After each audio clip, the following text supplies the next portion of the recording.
You know what? I'm not even going to waste time with this screen. I'm just going to jump right in. So let's get on over here. Where are we? Full cam. Let's go here. Hey, what's going on? Good morning. Good morning. Good morning. Good to see you.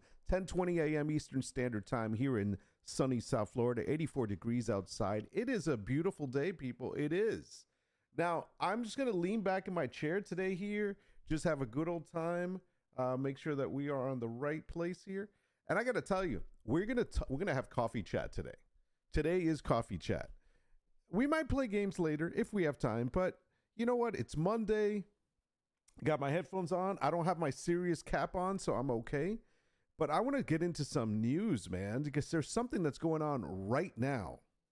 It's happening right now. And I know some of you are going to watch this later on a VOD. You're not in here yet. It's fine. I didn't give you time to get in here. And also, you know what? It's okay. I know you're working. I know it's Monday. You're getting your week started. It's fine. But I'm here. I'm going to start this. You guys can watch this later on a VOD if you want. If I, who knows how long this is going to go, because we also have some other stuff we're going to be doing today. And we have what is called the OpenAI event is happening today. So we're going to hear some announcements of new things that are going on. That's going to be interesting. But I want to jump in really quickly here to this news that's happening right now. GameStop. I'm going to throw this up on my screen so you can see what's happening, and then I'm going to kind of talk through this. If you remember this fiasco from last year, well, was it last year? Yeah, it was last year or the year before, one of the two. So I'm going to throw this up, and yeah, I got a lot of crazy stuff on my screen, so you're just going to have to deal with it. Here we go. Let's go. Let's get in there.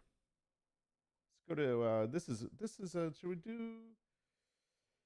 Let's do Maine. Maine is better. Okay, perfect. And I'll move some stuff over so you can see it. All right. Basically, this is what's going on. This news piece here that just came out. Oh, crap. Hold on. Let me, my wife is texting me. Let me answer. All right, perfect. I just sent her some breakfast. She's happy. She said delicious. Awesome. All right, here we go. So GameStop, I just saw this piece of news come out, and things are moving around already. So GameStop shares rallied more than 110% on Monday, which is today, after Roaring Kitty, the man who inspired the epic short squeeze of 2021, posted online for the first time in roughly 3 years. He has not been seen in a while. There's a Netflix documentary you can watch that kind of like fills you in on all this stuff. But basically, he posted this right here. Okay, this right here came out on Twitter today, on X. And he didn't write anything. It's just basically a gamer was sitting back and then sitting forward, intent on the game. That just sent a clear signal to everyone that something was going to happen. And so immediately people started roaming. Let me see. Let me make this a little bigger here. And I'm going to make this one also a little bigger. See if I can do this. And immediately people started saying, hey, bro, what we buying? Lock in. It got no breaks. They showed what happened last time. Basically 3 years ago, this man changed the world, and now he's back. Buckle up. So we're not sure what's going on. Not going to watch that one. This is just a meme. And therefore, this is what got our interest. So let's go on over here to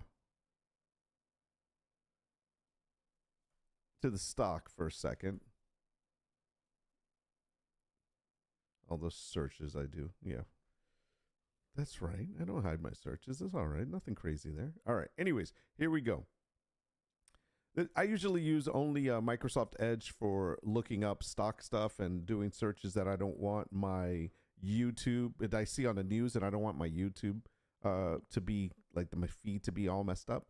So I tend to use this browser I don't log into, which is so much easier to do it this way. Let me tell you something. If you guys do any type of research and just looking stuff up, use a different browser that you're not logged into when you're looking up YouTube and all this stock information or other news, because otherwise your feed is going to get corrupted. And the amount of news that I watch online will totally screw up my feed. So, all right, my favorite channel. What's going on, my favorite channel? Good to see you. All right, so right now, I noticed this. I was about to buy, man, because it was like 30, I don't know, it was like 30 something. And it was here, 33, 36, and I was about to buy. And immediately a second ago, right before I went on live, they basically stopped it. So I don't even think you can buy anymore. And it just says strong sell. And let me refresh this. And I was looking at the news. And so if you go down here, it's already saying, strong sell. It's saying strong sell. And they're pushing people to sell now. And it's if you look at the news watch, I'll find the piece. I think it just happened a second ago.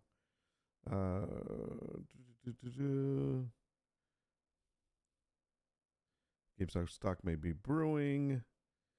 See, it's all this. Will GameStop survive? And it's gone. It's not even here anymore.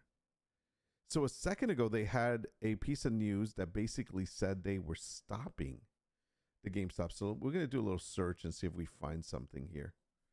Let's do a Twitter search real quick, because basically it wasn't increasing at all. It is now. They opened it back up. Okay. So let's go ahead. I'm going to go ahead and buy some. I'll probably lose money, but I'm going to do it. I'm going to do this offline for a second here, and we're going to check the news. See, it's going up now. All right. It had stopped it a few minutes ago, and then I guess somebody said you can't do that. So let's go ahead and go in here. I'll buy 30. I'll buy 30 shares. Buy. Yeah, because it's active again. And then I'm just going to say, yeah, that's good. I'm going to go ahead and review that. I'm going to do market price, so just do it right now. I'm going to review the order. Doing it from my... Oh, hold on. I did it from the wrong one. Sorry, doing it from my... this one. No, not that one. Where is it? This one. Okay, perfect. Okay, buy it, buy it, buy it. Review order. Perfect. And place order. Okay, there you go. So I just bought 30 shares. So we're going to see. Now, I may lose money here. You never know. But I'm curious to see what's going to happen here. So a second ago, it dropped immediately because I think something came out that said they were putting a stop to it. And you couldn't even see the actual numbers going up or anything. So it was kind of like, they're trying to stop it. So we're going to look for some news here. Let's see. Usually Twitter is pretty fast at, what can I do? Sir, here we go. Search. Let's go for some GameStop and see what we get.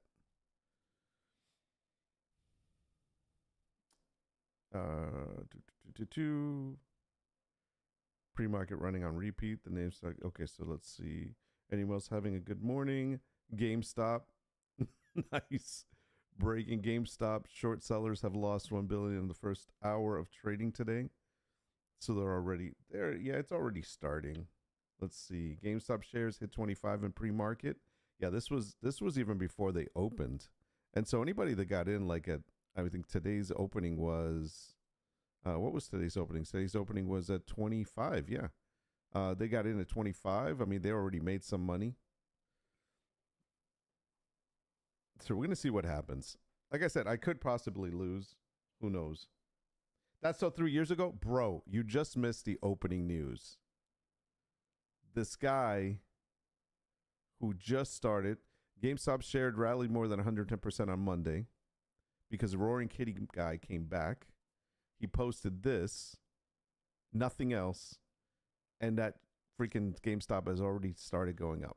I'm not saying it's going to stay that way. I'm not saying anything new is happening, but it's worth looking at and it's worth keeping an eye on to see what happens. But according to this, to post a picture of on X of a video gamer leaning forward on their chair as if to indicate he's taking the game seriously. This guy has not been heard of in 3 years. And you have to watch that Netflix documentary about this in order to realize how it basically, he was like the big man on this and everybody rallied around. But then when it started failing and then when things started going bad, immediately he's like, disappear. But yeah, there was a lot of issues going on. It's a great drama to watch, by the way. If you're into like watching that type of drama, it's like money related, how the big boys were losing money, the little guys are making money, and this big struggle. And you get to view like behind the scenes kind of what goes on. It was a really great documentary. It's like it was a documentary slash like entertainment show. You know what I mean? So it wasn't just like boring documentary giving the facts. So it's pretty cool. Anyway, so this is what's going to start us off today, just to see what's going to happen. And as you can tell, people on freaking X are already talking about it. Let's see what else we find. And by the way, they keep stopping it. They're trying to cancel it. Because look, it keeps going to 0%. I mean, they're definitely trying to stop it. I want to see, I wish I could see some news about it, but here we go again. Look at that. Oh man. Yeah, this is pretty great to watch.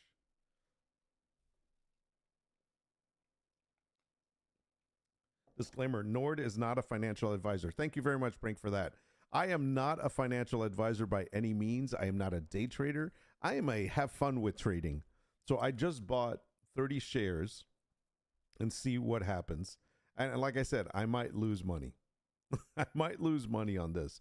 But if I make a little bit, that's great.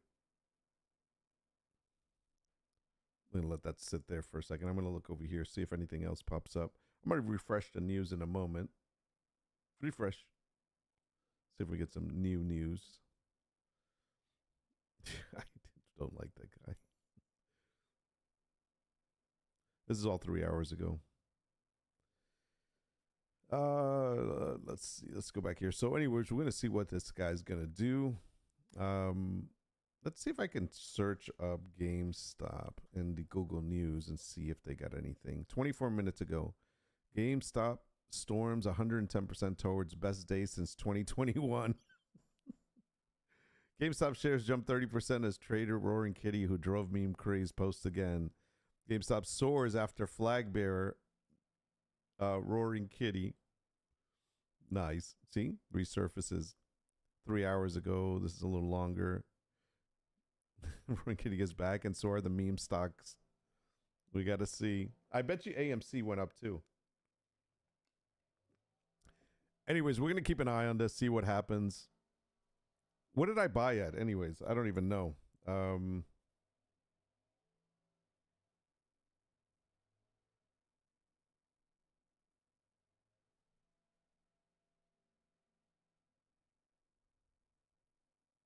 Did it go through? Yeah, it went through. Okay, so I bought at, let's see, gains and losses? No?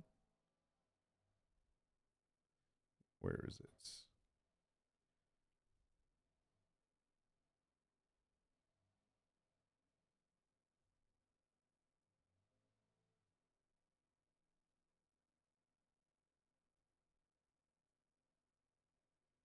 Okay, yeah. So I've made $24 so far. We will see what happens. All right, we're going to let this one go for now. Anyways, this will be interesting to see. My volume is low? Really? Like really low? Let me see. Yeah, I've been messing with my mic because it was giving me a little bit of a problem. But let me fix that.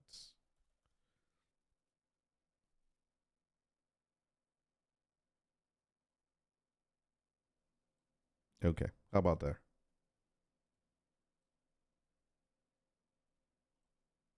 Is that better?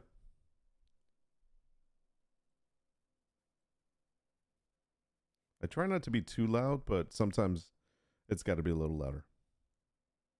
Don't know what platform you use, but if you day trade without a certain amount of money in your account, the platform's no likey. They usually give you a few warnings, though. No, I agree with that. That is true. I'm okay. Let's just say that we're okay. Yeah. Nice. All right, so we're gonna see where this is gonna go. We're gonna leave this there. As you can tell, they stopped it again. So this is, there it goes. Now it's moving again. This is going to be really weird the way this is going to move around. Who knows what's going to happen? We'll keep this on the back burner for now and see if it just moves. Right now it's a strong sell. It's like they're saying just sell it. I want to see what happens. We'll keep an eye on this.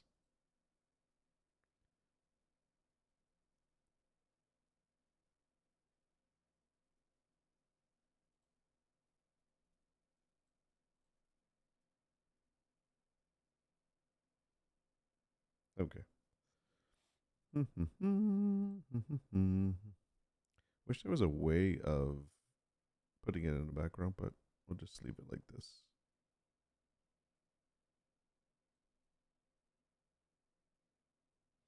Off to the corner over there.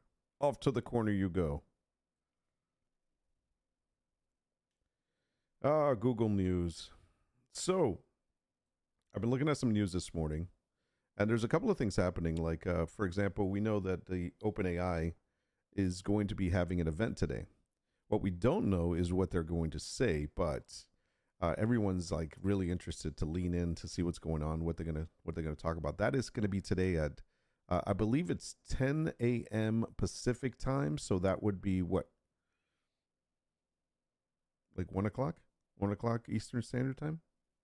Yeah, right? Yeah, okay. One of the things that I'm saying a lot lately. One of the things that they probably are going to talk about also is there's a new deal being made right now. And this deal has been kind of up there in the air, wondering if it's ever going to actually happen or not.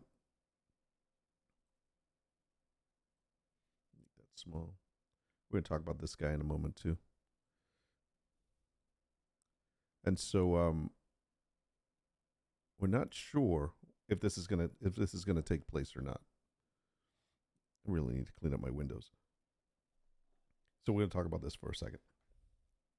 I have a coffee talk topic for you for later. Haven't been able to research it, but okay, so you're gonna post it. Wife told me about it last night. Oh, cool, man. Bring it up. Even if you haven't researched it, we'll research it now. Don't be shy. Love your channel, man. Thanks, man. I appreciate it. I love my channel name. Oh, nice. Even better. Nordwolf. That's my name, actually. That's been my gamer name since like 1997. So anybody else that has the name now is so freaking lame.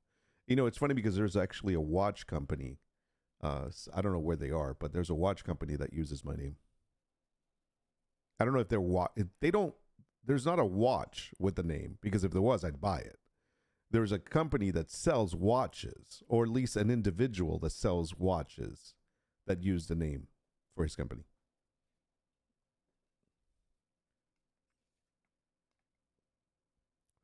Yeah, and then there's also a rapper, a German rapper is named Nordwolf, that came out of just a couple of years ago, maybe not even that long.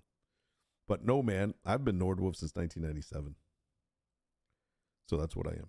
So let me I'll look for that in a second. It's called Blockout 2024. Can you give me a little bit of information, like what it's about, kind of? And then we'll look at it. Is this something safe to look up, or am I going to like bring up a bunch of crazy stuff that I should watch offline? I can always bring it up on the second screen, but we'll see. Let me finish this conversation here first. So Apple's new ChatGPT deal, here's what it means for iPhones. Now, before I read this, how many of you have wanted, I know some of you are not into AI and some of you are, but let me know in the comments later when you get a chance, how you feel about AI being put into your phone. And the reason I say that is because we already have Siri, but Siri is not very smart. You know, she doesn't go with the whole smartphone approach. You know, a lot of times, like, you ask her questions here, she has no idea what the hell you're talking about. And it's like, I found this on the web. And that's all she says. And then you have to actually go and read it. I'm like, listen, if I wanted to go read it myself, I wouldn't even ask you to look it up. So it kind of annoys me. So the one thing I do love about ChatGPT, and by the way, I do have ChatGPT on my phone. It's an app. But the one thing I do love about it is that I can ask it anything. Give me a summary of the war between blah, blah, blah, whatever. Whether it's, in fact, I recently looked up what is the oldest law case or case study that involves piracy because I've been watching Black Sails. And it brought up information from a case from like the 1800s. And it was the first recorded case in the US books. And I thought that was amazing. So that's what I want Siri to be. So if I have a question, or if I have thinking about something, or I wanted to look up something on my phone, even if I wanted to look up my calendar and tell me, what my day looks like and what she suggests, I want her to be able to do that. But Siri doesn't do crap, man. So I would love to have Siri be like ChatGPT. I definitely would. So I'm interested in this deal that they're making here. Can I make this chat bigger? Because I can't really see it. Oh, I don't think it lets me do that. Let me pull this out a little bit here. There we go. It's off in the corner somewhere. I could put it on my iPad in front of me. I should do that. That's probably a good idea. Let me bring this up here.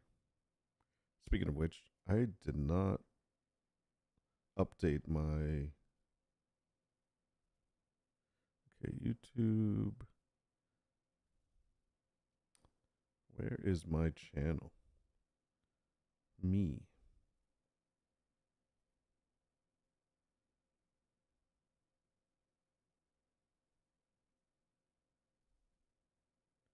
Okay, here's my live. I should just be able to bring Studio up, right? Do we have Studio on the iPad?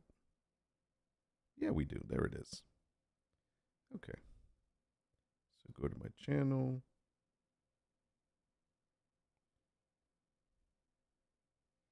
Really? This is really difficult. Yeah, it doesn't show it. That's so weird. Like I'm at my channel right now. It doesn't show me as live. That's really annoying. I have to actually go to the YouTube app and watch myself. I have to lower down. Okay. At least this way I can get the chat in front of me. Yeah, there we go. Okay. Whatever. Okay. My phone can start my truck. Nice. Yeah, I like that. Let me tell you, I really do like that feature that comes with some of the cars, that you can start your car up before you even get to it. You can actually, I think in some cases, you can actually program it to start at a certain time. But I love like just starting my car before I even get outside, especially when it's hot out. When it's hot outside, the last thing you want to do is get into a car that's been sitting in the sun. It's terrible. Don't like that.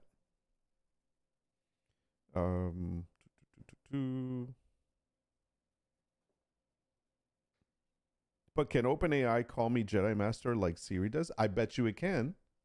I bet you can say from now on, refer to me as, and I bet it will. Especially the fact that ChatGPT now has a way of remembering the conversations, and you can tell it what to remember. I bet we didn't know that. Yes. All right. So anyways, let me read this real quick, and we'll go from there.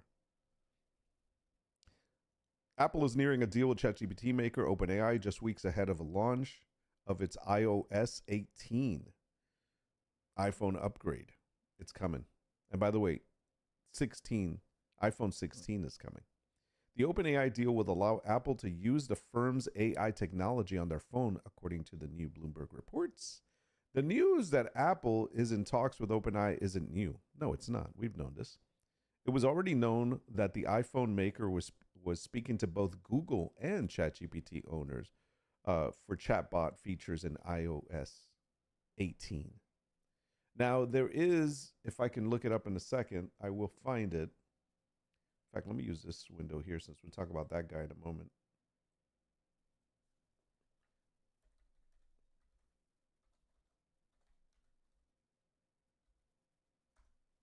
So Google I/O is an event that's coming up, I believe. It's on Tuesday the 14th at 1 p.m. And I believe I did register to watch it. And it has to do with Google development and stuff. And they might be talking about some stuff there. So we'll talk about that at a later time. But for starters,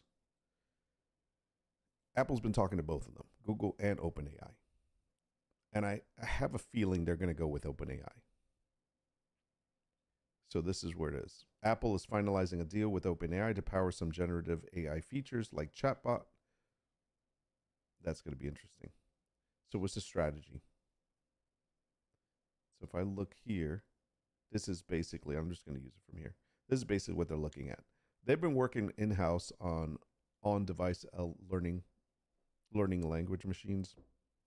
They've been doing a cloud-powered one, but they need the chatbot, and they're not going to create their own chatbot, so they're going to use one of theirs. So I really do think this is going to be a great thing. I'm really looking forward to it. And I know that they're going to talk about it a little bit in today's OpenAI event, which is at 1 o'clock my time. So I got to see that.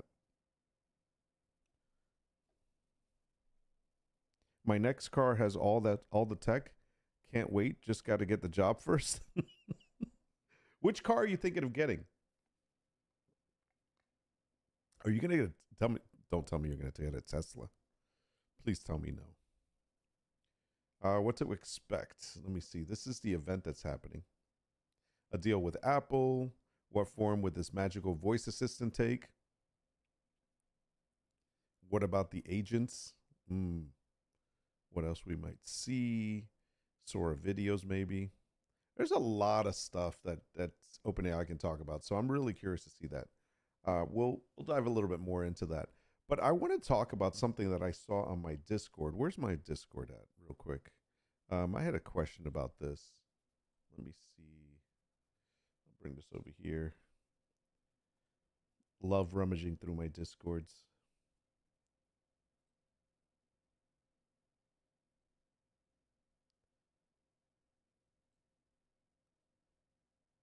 Okay. This is visit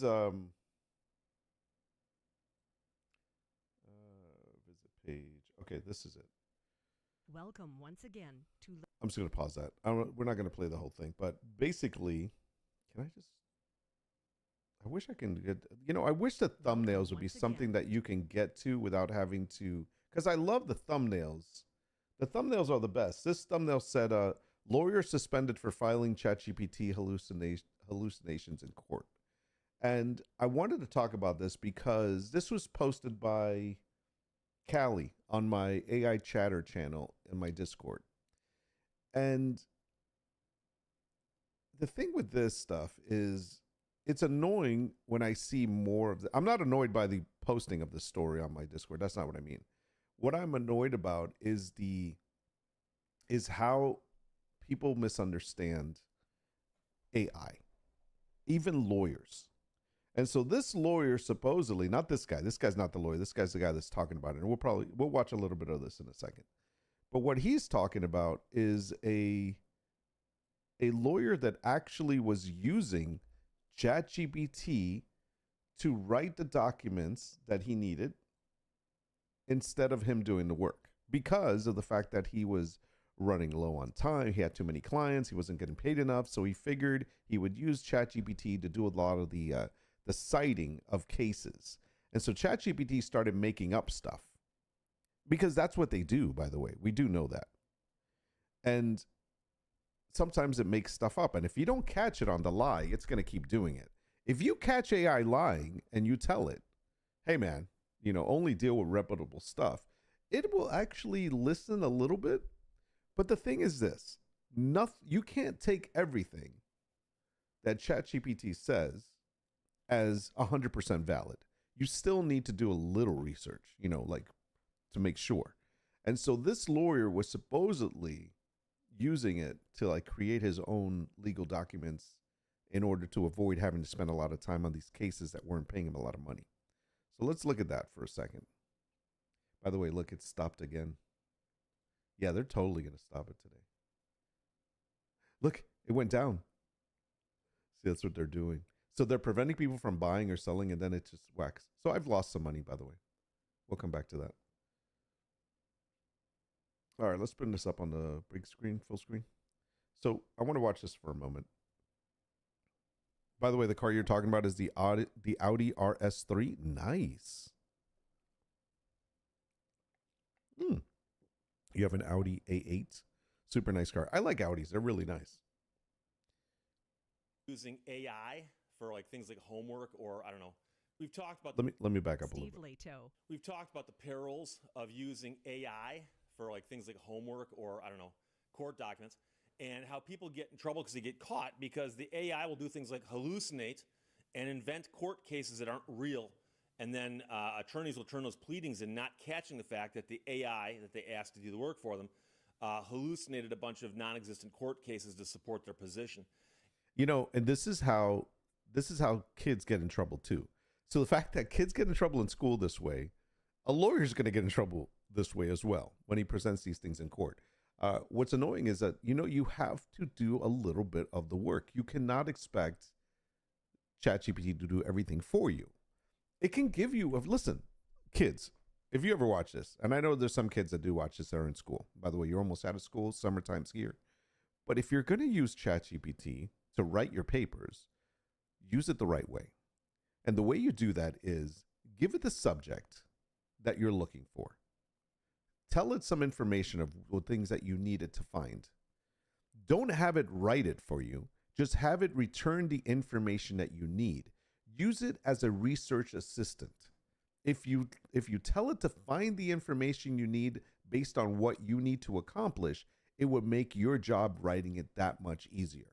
Now, after you've taken that information and you've written it yourself in your own capacity of how well you can write, because now you have all the information, then take your entire written essay or whatever it is that you're writing, dump it back into ChatGPT as a document or whatever, a PDF, for it to review it and say, based on what we were talking about, review my letter, give me some, points where I can fix this or whatever.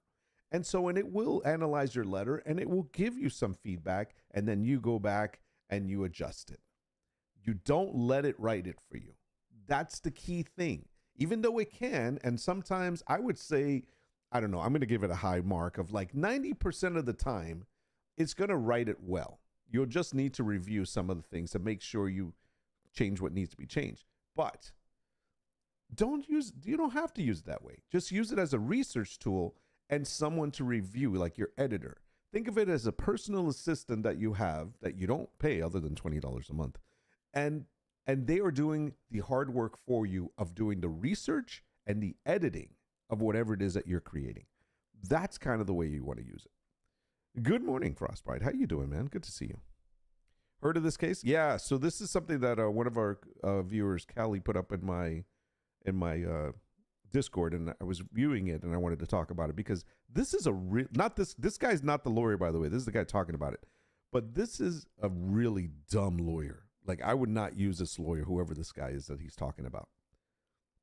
ChatGPT is a study buddy. It's not a PhD researcher with legal obligation. Exactly.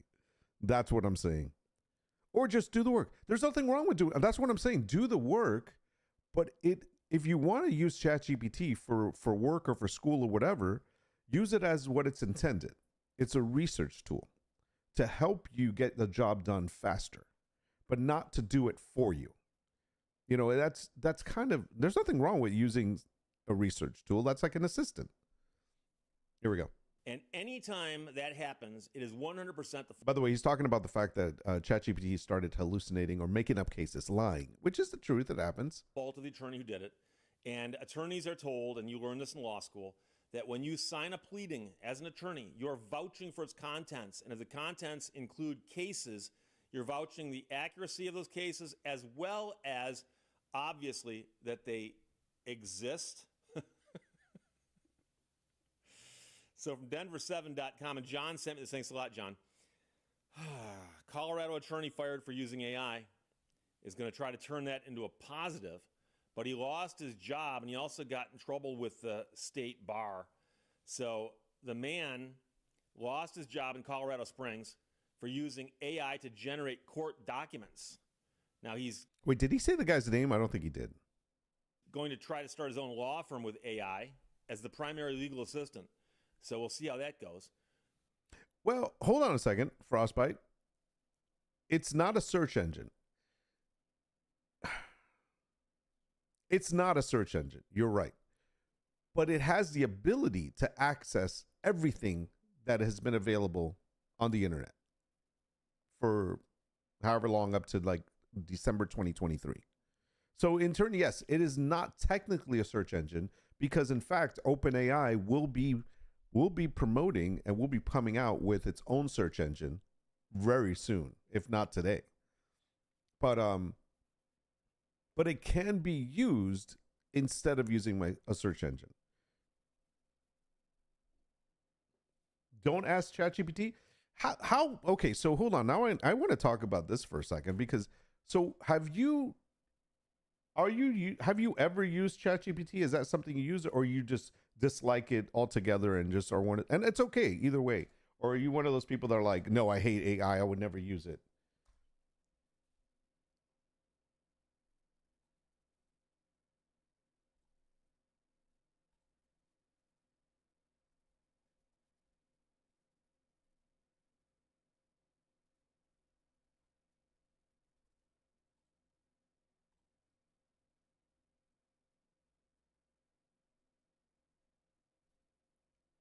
I'm holding off. I want to hear this, because when you're so like what you're saying to me seems really strong. Like, don't use ChatGPT. Don't ask it. Not trying to be no. It's okay. So the reason why I say is because of the fact that you can use it as a search engine. I'm trying to like show you something here. Okay. I'm not hot about AI. I want it to be carefully used. Well, that's what I'm saying. It's not about, I'm not saying go out and like rule the world with it, because it's not, but it is definitely a search engine. It is definitely can be used as a search engine, even though it's not meant to be one. So for example, let's just say something that I know nothing about. Let me see. There's a lot of things I know nothing about. I'm trying to think of something that we can look up that it would be search engine related. So I'm trying to think something that is out there right now. Hold on.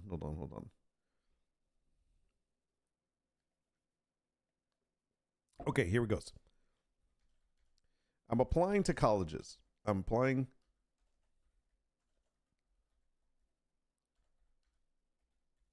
to colleges, and I need some information. Oh, let me write in Florida, colleges in Florida. And I need information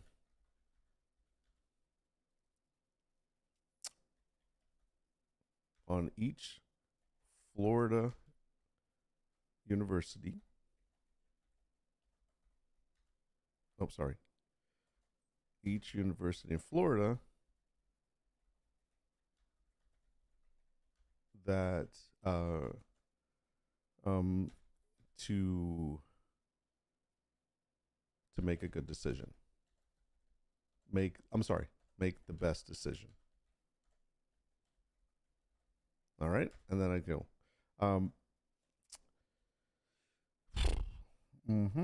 Okay.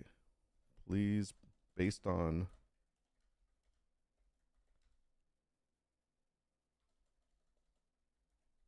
their admission information, please provide me with a breakdown of each school's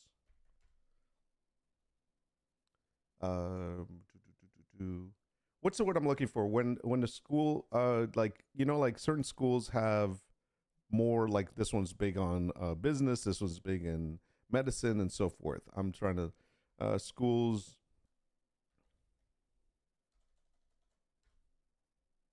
programs, major programs, their student population and cost to attend for a bachelor's program. Okay, let's just say that. Specialty. Well, specialty, yeah, that's schools. Yeah. Let's leave it this way. But yes, that's basically because some schools excel at some programs. Like you go to that school for that. The issue I find, hold on, I'm just reading. The issue I find is that it's a bit more than a tool. It does much more than returns search results. Yes, absolutely, it can. I think most people, like the lawyer in this story, don't know how to use it. That's the problem, let alone carefully. It's a trend where new tech comes out and everybody scrambles to catch up to it and learn it. But yeah, it needs to be handled carefully. I agree. And I do agree with that statement. But I want you to see that this is a very, very normal, like not a big question. This is just like I'm trying to gather information. Will it give me the information? Maybe, maybe not. Let's see what it actually gives me. So I'm going to go ahead and put that through. I read to you what I was saying. And so it's going to search. Now it's searching. It's using Wikipedia, which is probably not the best sort, but it also says search to sites. So I can actually see which sites it's searched. So first it searched Bing, and then it searched a list of college universities. So it's grabbing some information there, and it's going to go ahead and give me just based on the information that's out there. Is this information correct? Well, for the longest time, we've heard from many teachers at school that have said, don't use Wikipedia as your main source because a lot of times it's wrong. But this is very basic information that it gave me. And this was based on this has not helped me at all. And it's probably based on because of the fact that I did not give it good enough information to look for stuff. So can it be used? Let's see. I could have searched for this myself. There's a number of the student body. Each university has its distinct strength and specialties. Okay. Tell me about each school's. See, now that it gave me school strength, schools.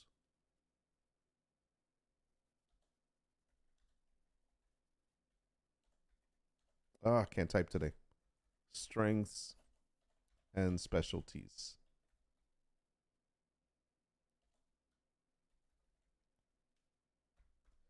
So we'll go from there. By the way, you were right. It is specialty. So here it goes. So instead of me going to each of these websites to look this information up, and by the way, this is just gathering information. This is not that I'm going to be like, okay, this is it. This is the final way I'm going to look for a college. No, this is just initial gathering of information. And so therefore, it's instead of me going to each one of these sites, I'm able to just ask this brief question to kind of get an understanding.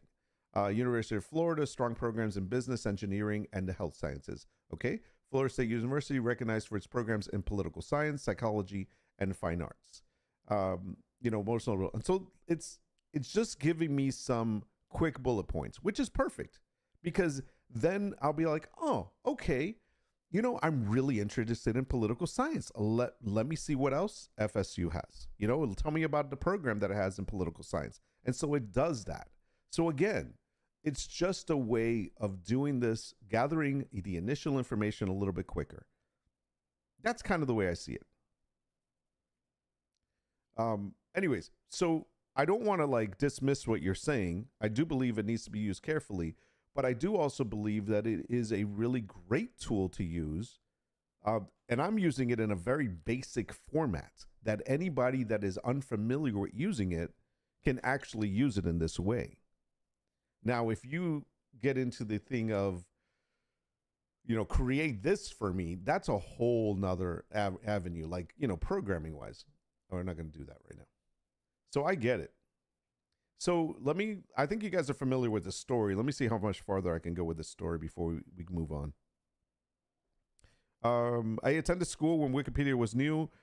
It was specifically listed as an inappropriate source. Back then, it really wasn't. Yeah, I remember the fact that they used to say it's not appropriate because of the fact that Wikipedia grew for a lot of people being able to edit it. No, I appreciate that, brother. That's why we're here. We have discussions about these things. But artificial intelligence, of course, is changing how we create, writes Clayton Sandell. Solve problems and how we work. But as more industries and professions make AI part of their workplace, technology comes with a reminder that it can't quite replace humans yet. Okay, so let me stop there. So one of the things that I like about this whole story is that he does bring up a really good point. More and more, there are a lot of different businesses that are starting to put AI into their process. Like they're making their employees use it. They're trying to find ways of again, minimizing the amount of hours that they have to pay a human being to get something done.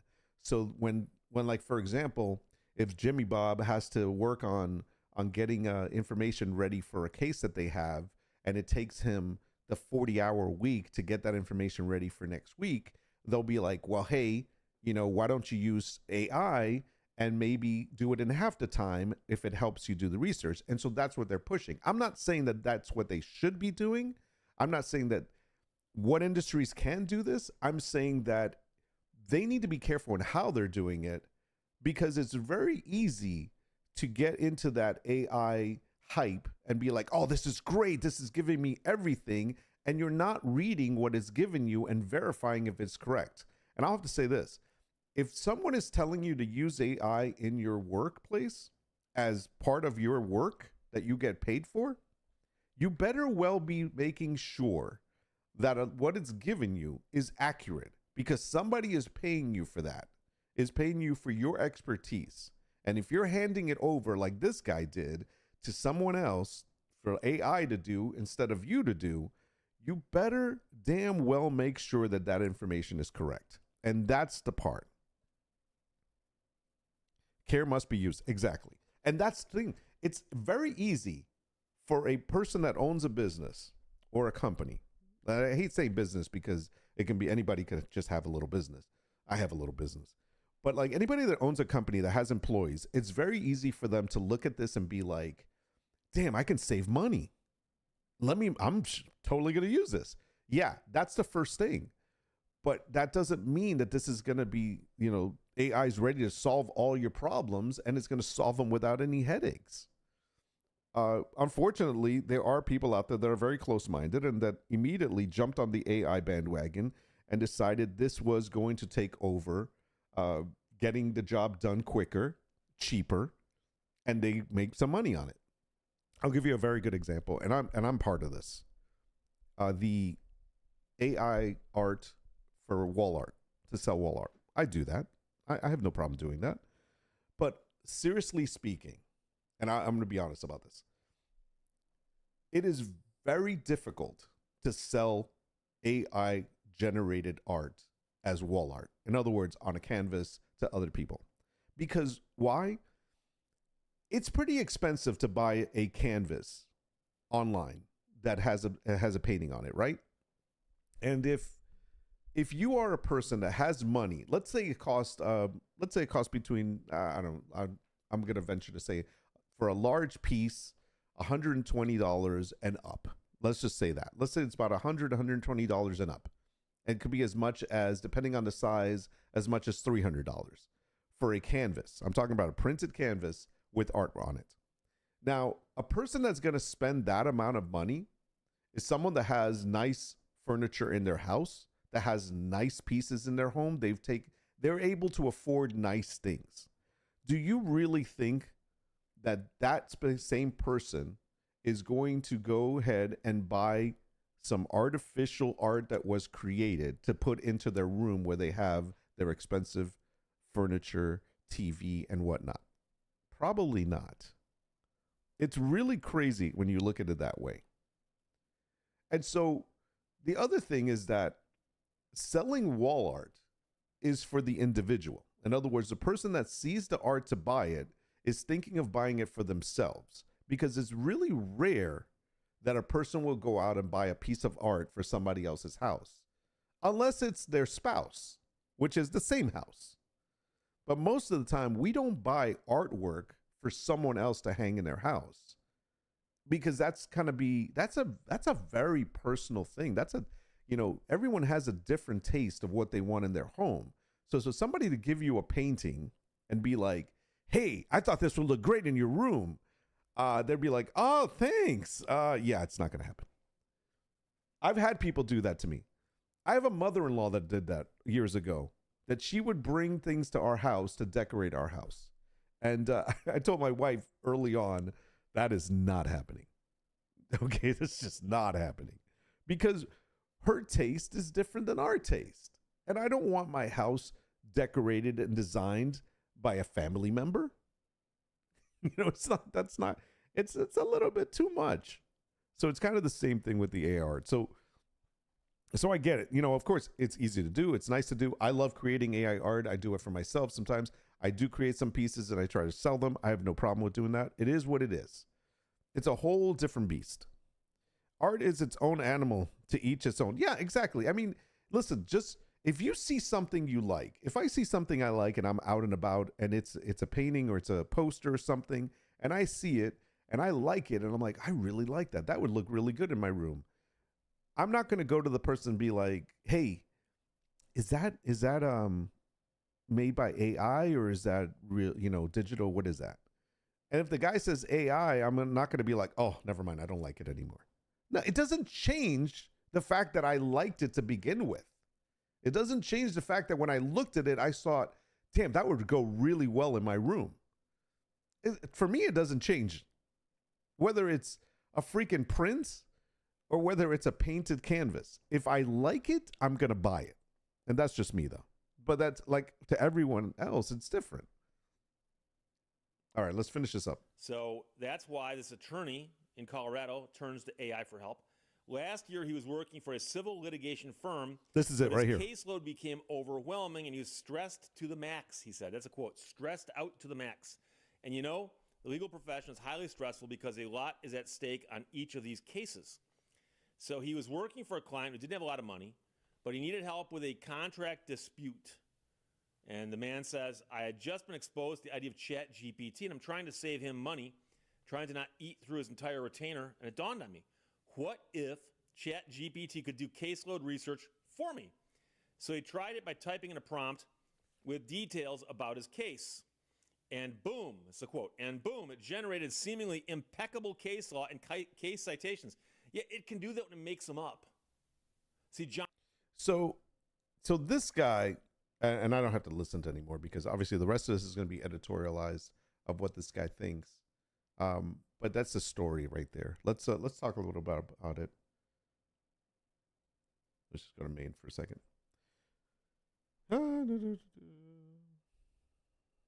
There we go. Hey, how's it going?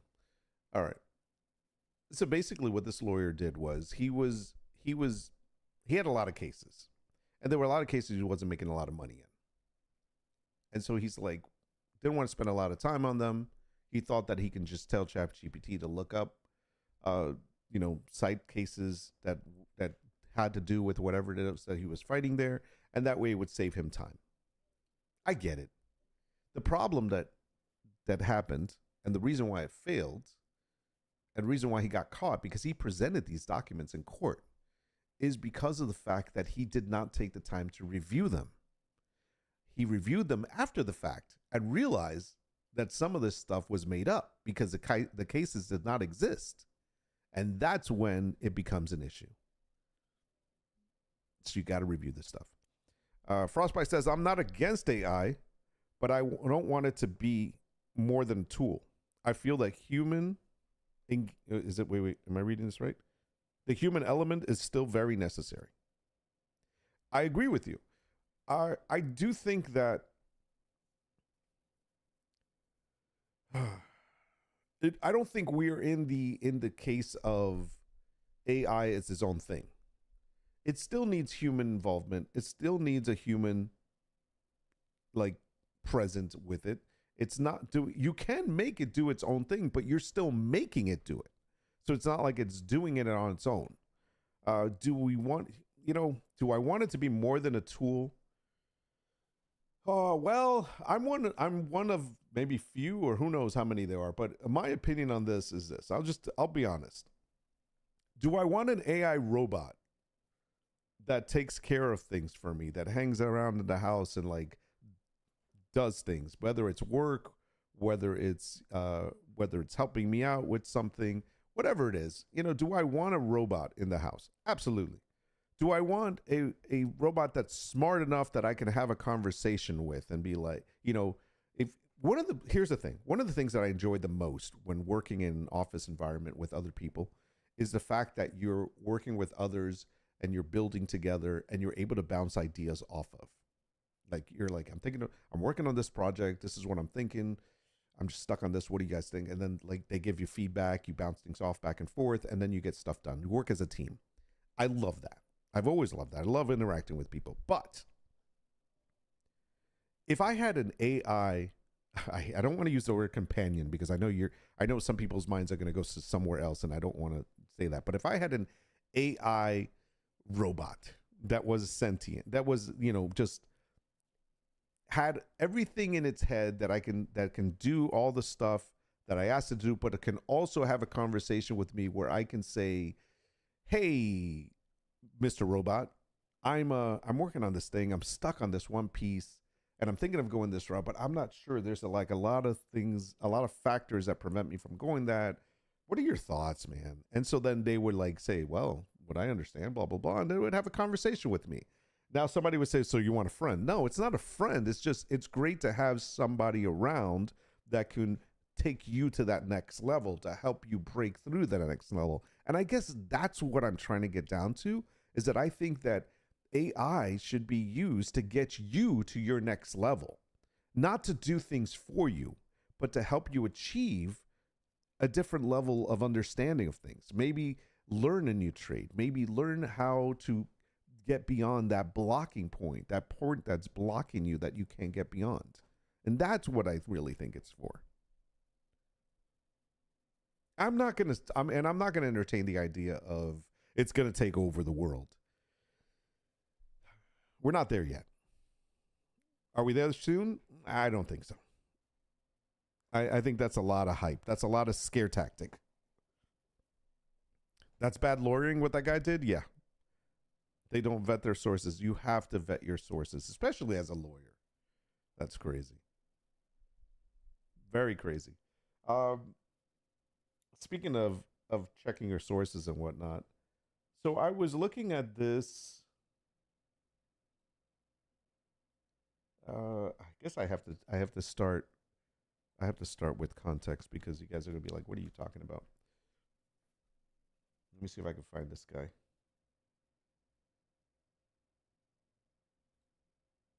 This is it. Okay. I wanted to expose.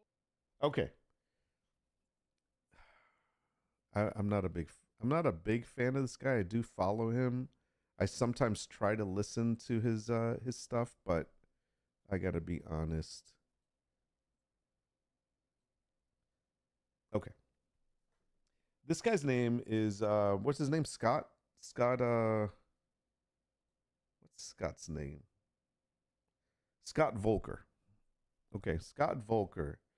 He runs a site called Brand Creators, and I guess one of his companies or something is called Rock Your Brand.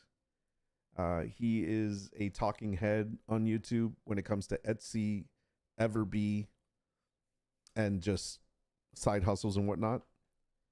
And so I want to talk about this guy a little bit because based on this story here that he's going to refer to. This is a story he's going to be referring to. And I was listening to this, not this particular, but I was listening to his I don't know if I want to call it a podcast or what, but it's a show he basically puts on YouTube, but it's like 2 hours long and it takes 2 hours to explain this topic that he's on. And I'm just like, oh my God, it's like forever to like just get to what it is that he was talking about. And he has another guy on there. By the way, the guy that Scott has as his backup or his partner in this is very knowledgeable and very like he does a lot of analysis. He does a lot of checking up on things and gives a lot of good information. But it just takes so long to give the information. I'm just like, damn it. So anyway, so he shortened this out. And I'm guessing what happened was this. If I could find, let me see if I could find it before. I'm going to bring this all up. Oh, this guy. He's the used car salesman online sales. Yes. And I'm going to talk about that in a second. Frostbite says I'm not worried about absolute doom, but I'm very tech shy, so to speak. No, I get it, man. I know a lot of people that are that way that I've had great conversations with, and I understand the whole tech shy thing, and especially that it's moving too fast, too soon. You know what I mean? It's evolving, and I get it. All right, sticking to this. So let me see if I can find. No. Don't start moving on me, damn it. Every time I move my hands, my camera starts getting out of control. Give me 1 second. I just want to find, because he trashed this. He was like basically trashing this guy on his recent podcast. It's called Boring Something. Where is it? Videos.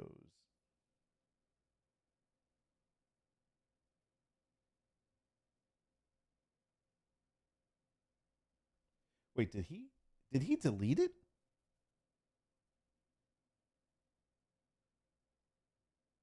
Hold on. I think he deleted it.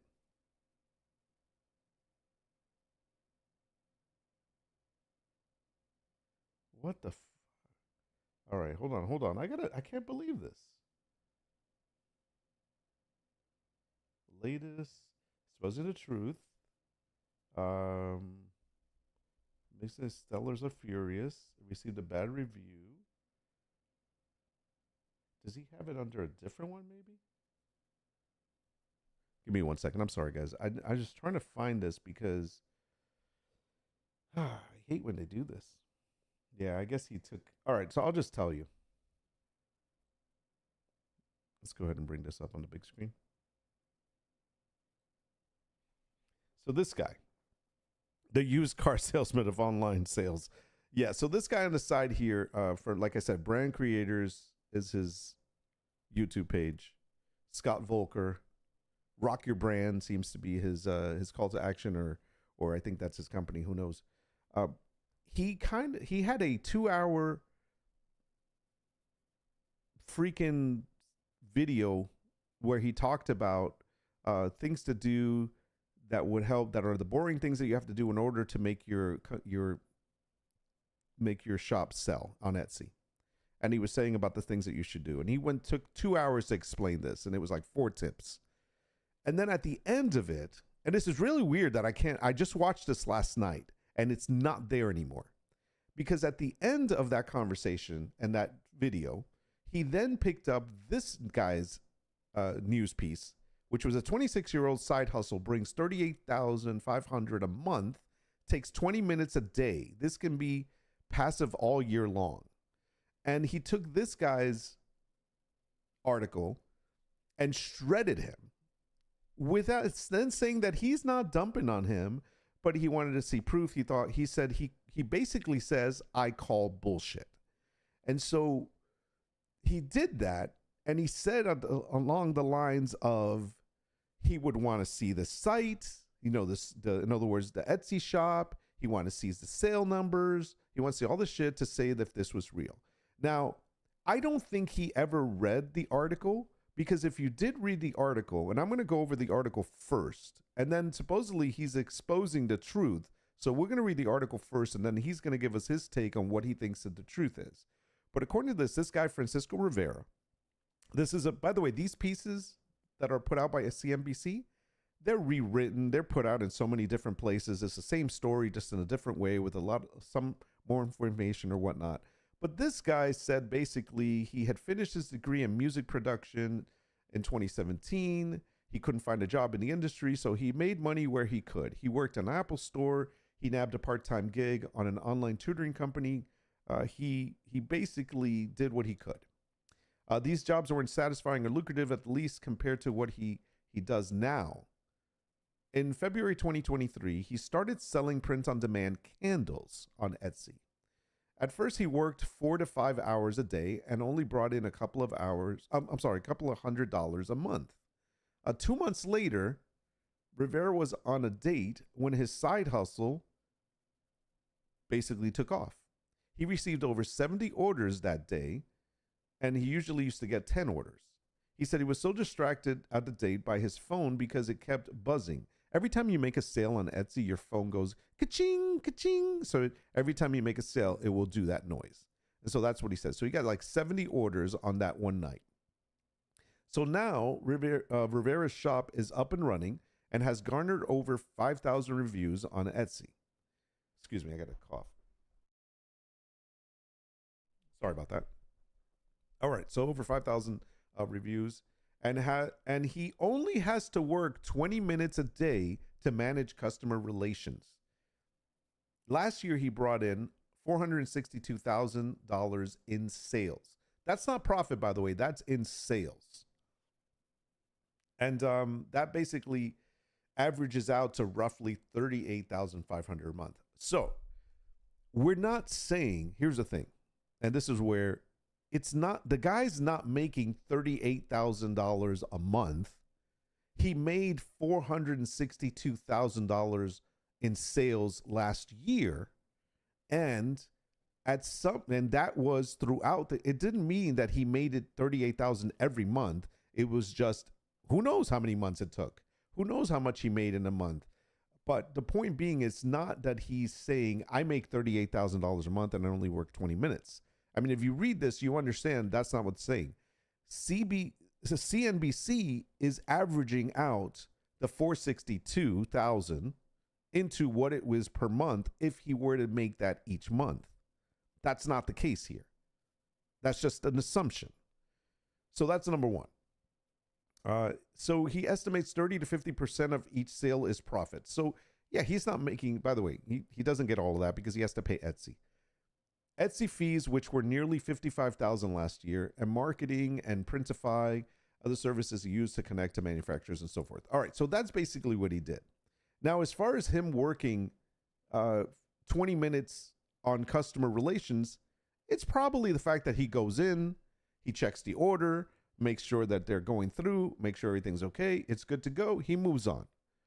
I've done that. It doesn't take a lot of time. But here's the thing where he does spend more time in the business itself. Obviously, it doesn't take rocket science to understand that. And like, for example, let's see, I'm trying to find, there's a part here. He did research. Okay, let me see. Hold on. There's something here that says hours. The pay was good, blah, blah, blah. Someone on YouTube. Potentially scoured Printify. Want to make an aesthetic. His customer service also was likely helped. Blah, blah, blah. Okay. Alters. He's not an expensive model. I'm trying to find a part where he talks about this. There it is. While traveling, Rivera still works less than an hour per day. When he's at home in Orlando, he dedicates 2 hours at least one day per week to research platform trends. So obviously the guy is still putting time into it. I think, yeah, I'm sure he spends a lot more hours than that because as someone that creates anything for Printify or for Etsy or whatever, you do think about it even when you're not at your desk. You're thinking, you know what would be a great idea is if I did this. And then you start like writing down things and stuff like that. And that might be like where you're eating dinner or whatever. So you're constantly thinking. So there is a lot more time spent. Yeah, no one knows what his margin is. It's so dumb. Exactly. So you don't know. 30 to 50% profit, no chance until he's buying his candles on AliExpress or something. Actually, if depending on what he's pricing them on, I was recently looking at candles and you could make a 30%. 50%, no, unless you're really, really putting it out there, like expensive. But you can make a 30% profit if you price it the right way, still taking into account that you're going to give some of the, that you want to give some of that money to Etsy for fees and still make your 30%. It's going to be more expensive.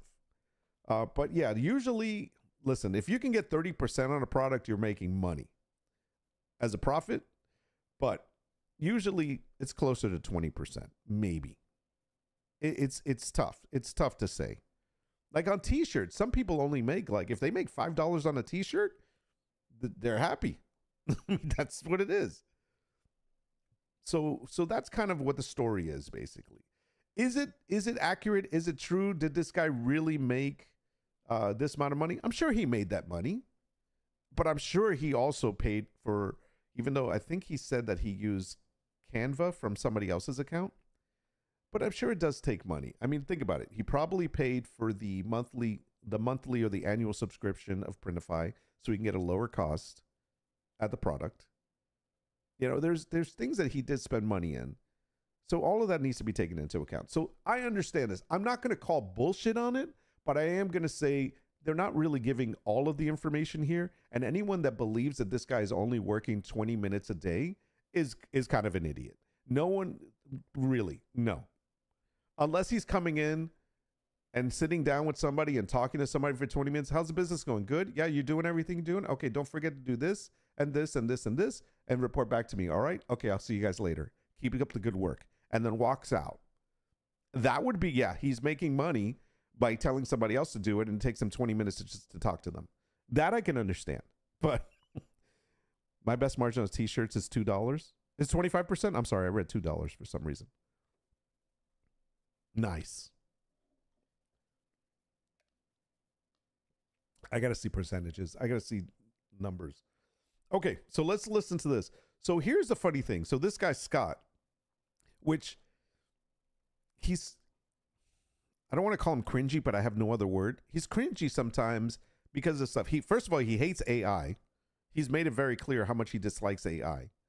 And then he's always talking like down on other people. Like this guy, he says, oh, why don't they show his shop? Why don't they do this? I've never seen this guy, Scott, show his shop. I've never seen him put his shop out there or show his products or anything like that. So how dare you, sir, ask somebody else to do that when you're not doing that yourself? I'm just saying. All right, here we go. I wanted to expose the truth on an And by the way, I really think that he took the video down because he realized how much of an ass he was being about this.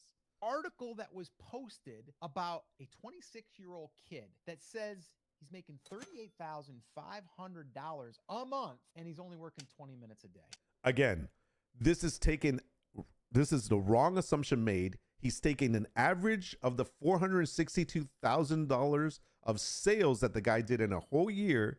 And because CNBC decided to say the average of that is this much per month, does not mean that the guy is saying, I make this per month. Because some months you'll make something, some months you'll make nothing, or make more one month than the other. So it fluctuates. I mean, I've been in business a long time. I had to look into this. And I got to say, wait a minute here. Is there anything really that easy? So this guy totes that he's been in business for 20 years.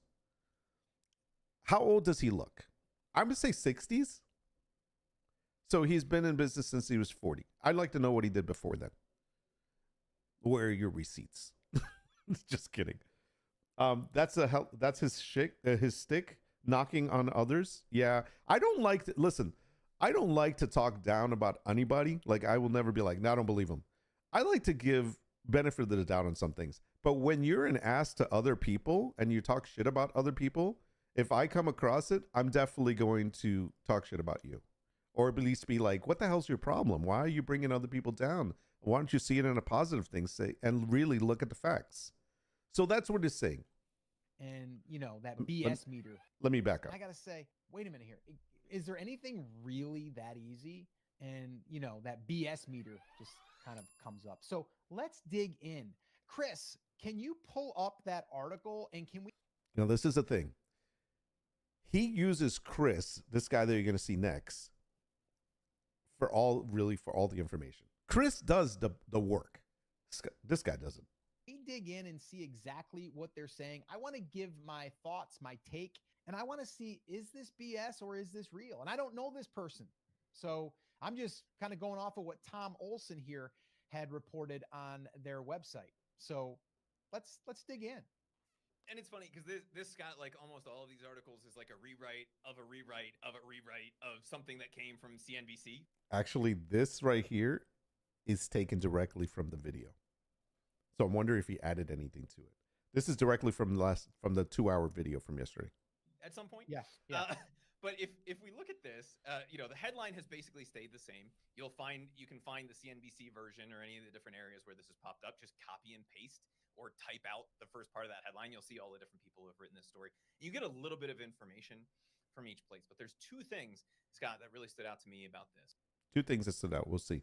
Frostbite says, when there's evidence, that's one thing. If it's just suspicion without evidence, that's wait. If it's just a suspicion without evidence, that's all that remains. Exactly. And that's the thing. It's like you can't make an assumption that this guy's lying. We don't have all the information. We can just go based on that. But again, you have to read in between the lines. This is just a freaking title that is meant to draw you in and to give you hope that, oh my God, this guy's doing amazing. I maybe could do this too. Now, reality should sit in and be like, it does not make logical sense of somebody being able to make that amount of money and only working 20 minutes a day. There are a couple of professions that you could probably do that, working a half hour or 20 minutes, and you can make a lot of money, but that's not what we're talking about. But as you know, there is some possible truth to this, but it's skewed. And again, it's not that he's making $38,000 a month. It's that he made over $400,000 of sales in the year. And if you divided that because you just were curious what it would take a month to make that, that's the amount of money it is per month. But that doesn't mean that's what this guy is making. And I keep saying that because I want people to understand that part. Not his age, but the time and the money. Yeah. 20 minutes a day for $38,500 a month. And then obviously the phrase passive income, because you know that is a trigger word for me. Yeah. I hate that word too, by the way. I know 20 minutes a day is technically passive if we believe that number, but the story goes, and I have no reason to doubt that he's hitting those revenue numbers. We don't know what his we don't know is, any of those kinds of yeah, things, we don't right? know. Francisco Rivera graduated. He didn't know what he was doing. He worked like at the Apple store, and then he was an online tutor. Okay, And he just said everything I've already said, so let me move over. Made, more than 30 entire backstory. That's repeatable for other people. I'm just skipping forward. Yeah. Well, okay. So I can't really say for sure because I don't know this person and I don't know the entire backstory. But I have been in business for over 20 years now. And I have made, more than $38,500 per month. And I don't care what business you're in.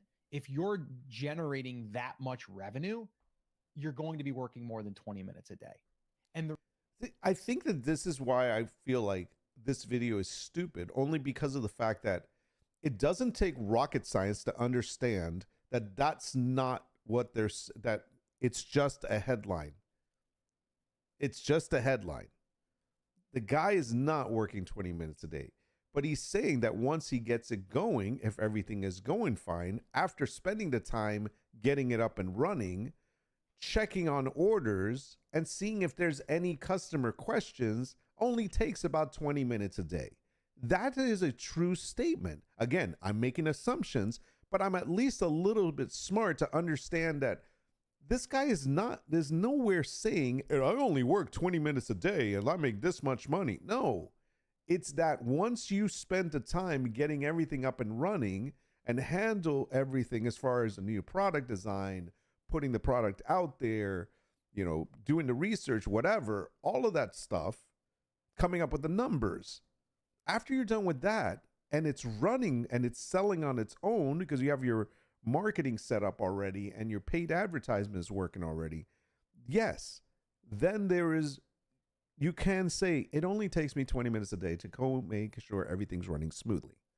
And if things aren't running smoothly, guess what? It's going to take more than 20 minutes. They are reacting to reactionary clickbait. Exactly. That's what I find stupid about this. But I want you to hear this guy because I've tried watching this guy several times and I go away and I come back like weeks later and I always leave with the same result. I just feel like he is just trying to promote himself over other people. And here's the thing. I love how he will say, show me, and you'll see this. I love how he's going to say, show me, your sales, show me your shop, show us your shop, whatever. But he's never done that. Because guess where this guy really makes the bulk of his money? There's a book behind him. There's a how-to course. There's a bunch of other things. Now, he gives a lot of free stuff away because that really is the way to build up your email list. He gives a lot of things away for free. Let me back up for a second because I want to make sure you guys understand I'm not just shitting on this guy or anything like that because that's not my style. But I like to call things as they are. This guy makes his money off of the stuff that he sells as far as his idea, his coaching, this is how I did it.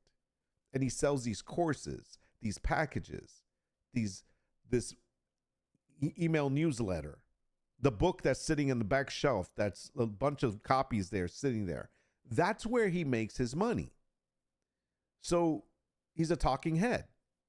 He's not, I'm sure, I know his wife, he always says this, his wife has a shop, whatever. I'm sure his wife makes products and puts stuff out there, but I can guarantee that the bulk of the money that he makes is not from an Etsy shop or an Amazon shop or selling, products here and there. I'm sure the bulk of his money that he makes is from his courses that he's selling. And that's what it is. Coaching is an online meme. Moneymaker. Yes. What's up, Hyde? How you doing? And so that's what it is. And it's easy to put everybody down and say, you don't know what you're doing. If you're not selling this right, or if you're not making the right product or whatever, then you're the one that's selling people you're selling them what you're saying, and you're making them pay money for that. And that's fine. And that's what he does. Results not typical kind of deal. Exactly. It's like, buy this and you too can make $1 million in sales the first year by buying my course. That's $900. And you too can make it if you do everything I say and you do it the right way, with the right product, with the right research and all that. It's bullshit. Nobody can tell you that. It's different for everyone. Multi-level marketing. Oh, I'm sorry. I didn't see the L. It's too early. My eyes aren't working yet. Why do I always walk into you being yelly? Because I'm always yelling. Come on. And he might have had a stretch of, it was like 1 week where he was only working 20 minutes. So he's like, 20 minutes a day, But personally, if you have that many orders, and we're talking candles now, right? So if we did the math on the candles, how many of these candles are you selling per day? You can't tell me that people are having problems with their candles. Now, maybe he was smart enough to hire someone to do all of the support. Well, if that's okay. This is the stupidest statement I've ever heard. Okay, guys, just out of the top of my head, what could go wrong with a candle? There's only one thing that I could think that would be an issue that you'd have to deal with selling candles. The candle arrives broken, like the glass is broken. And that's an easy fix. That's basically, send me the picture, send it to the actual Printify in this case, and then they would send out a replacement. That's it. What else? What other support are you having to offer for selling candles? It has no wick? Maybe? I don't know. Okay, there's a replace. So it's not like there's a lot of support needed. So the fact that he's like, because he has to deal with support, maybe he's handing that off to someone. Dude, I think I can do candle support for as many orders I get without much time or effort.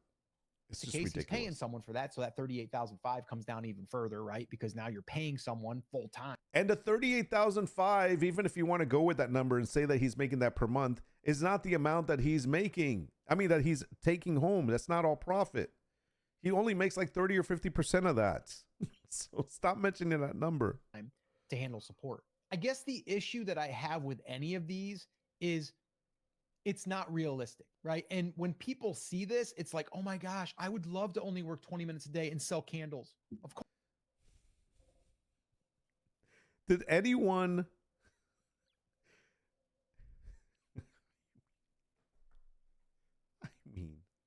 I don't think, I mean, if you're a freaking idiot and you look at a headline that says, I work 20 minutes a day and I take $38,000 and you can too. If you're like, holy shit, I want to do that. Listen.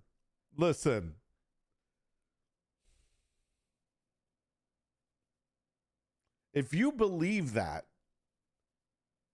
I mean, if that's the kind of people that he's talking to, come on. My candle doesn't self-ignite. I thought this came with AI. Come on. Who is out there reading these headlines and being like, holy shit, I'm doing this now? There's guys here in town, lost his job during COVID, started a pet memorial store on Etsy, woodworking. Now he employs his family, but he will tell you that it's a full-time job. Yeah, it takes work. Of course. Who wouldn't? But in reality, I can almost guarantee that there's probably 50% truth to this. And I know I'm kind of calling BS on it. Sorry. I think smart person wouldn't need to call BS on it because they would just be like, they would understand that that's why these articles are written. It's to capture your eye and make you go read them. That's it. I don't even, you know what? I stopped reading those specific articles like after the second one. I was like, there's another one of those. They're still fun to read. And it's like, great, good for them. But it doesn't mean like I'm going to be like, oh my gosh, I'm going to make $1 million too. Already had equipment, almost zero startup for him, but tells people the truth, shows numbers, and says, no, it's not easy money. It's not easy money. I don't care what you're trying to sell anywhere. Selling is not easy.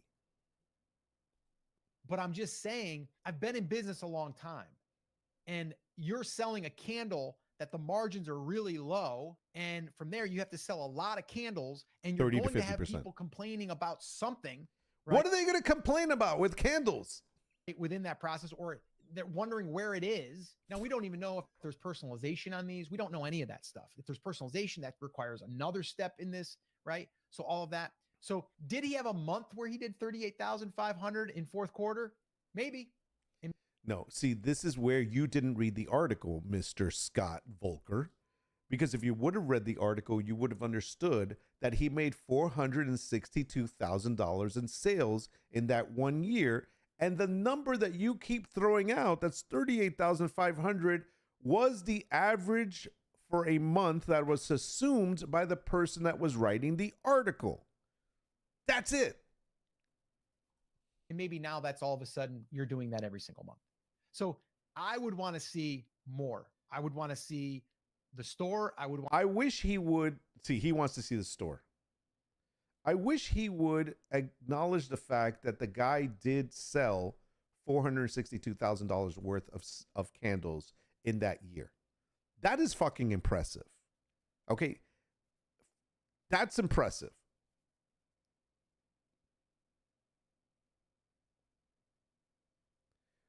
Personally, I think the issue with physical sales is theft. On what side? See more. I would want to see the store. I would want to see sales. I would want to see all of that. So why didn't? Yeah, he wants to see all that, but he won't show any of that on his own. He won't show his.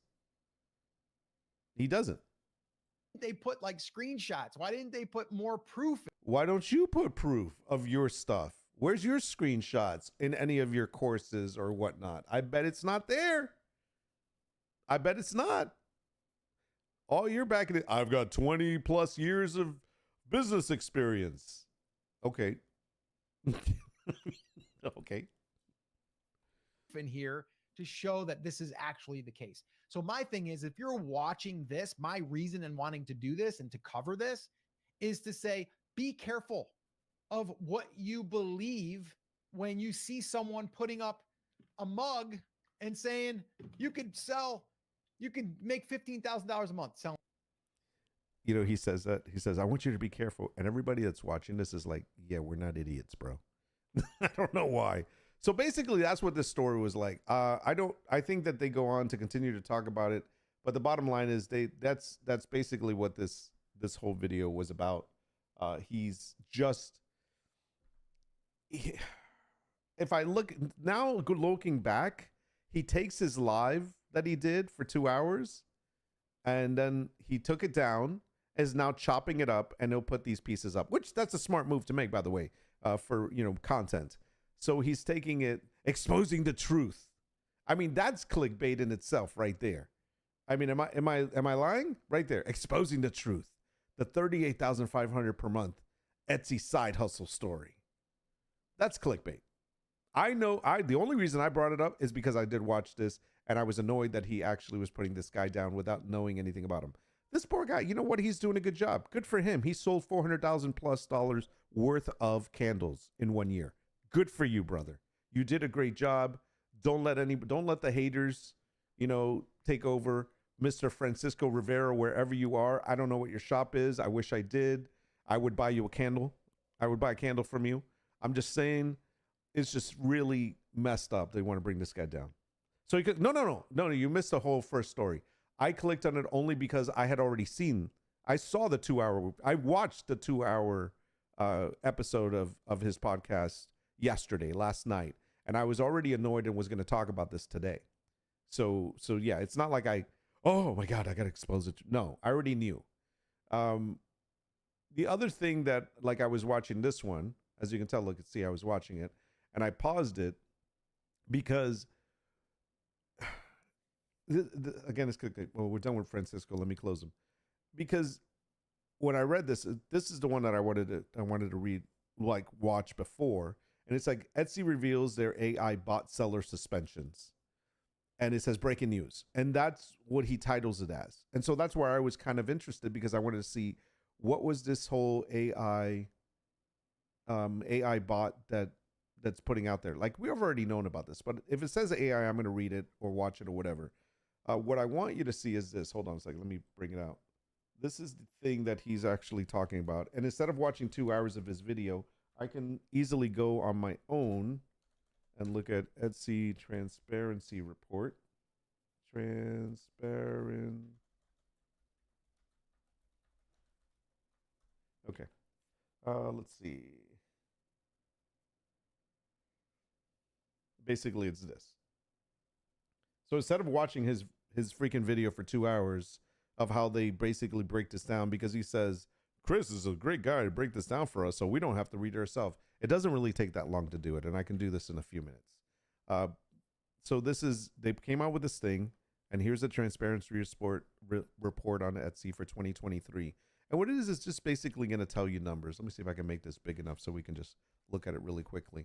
Now, I think this is a really good report to watch, only because it gives you some highlighted information that's very important to look at. For example, I'm reading over here on the left-hand side where it says there's 90 million active buyers. That's a lot of people. And this is one of the reasons why people want to be on Etsy. And so then there's 7 million active sellers. So that's a big number. But if you've got like over, 10 times that number as far as in active buyers, then that's still a chance. I mean, think about how many stores are there in the world? How many people? Potential's good. Anyways, and then also how many items are for sale? It says plus 100 million. So over 100 million items are for sale. Now keep that number in mind. And so the whole point about this this document is that it's going to talk about how much they have saved, how much they've actually caught as far as fraud and things like that. So one of the things that I like to look at here is where they invested money. Now, by the way, it is known that Etsy has like $1 billion in cash flow or in cash on hand.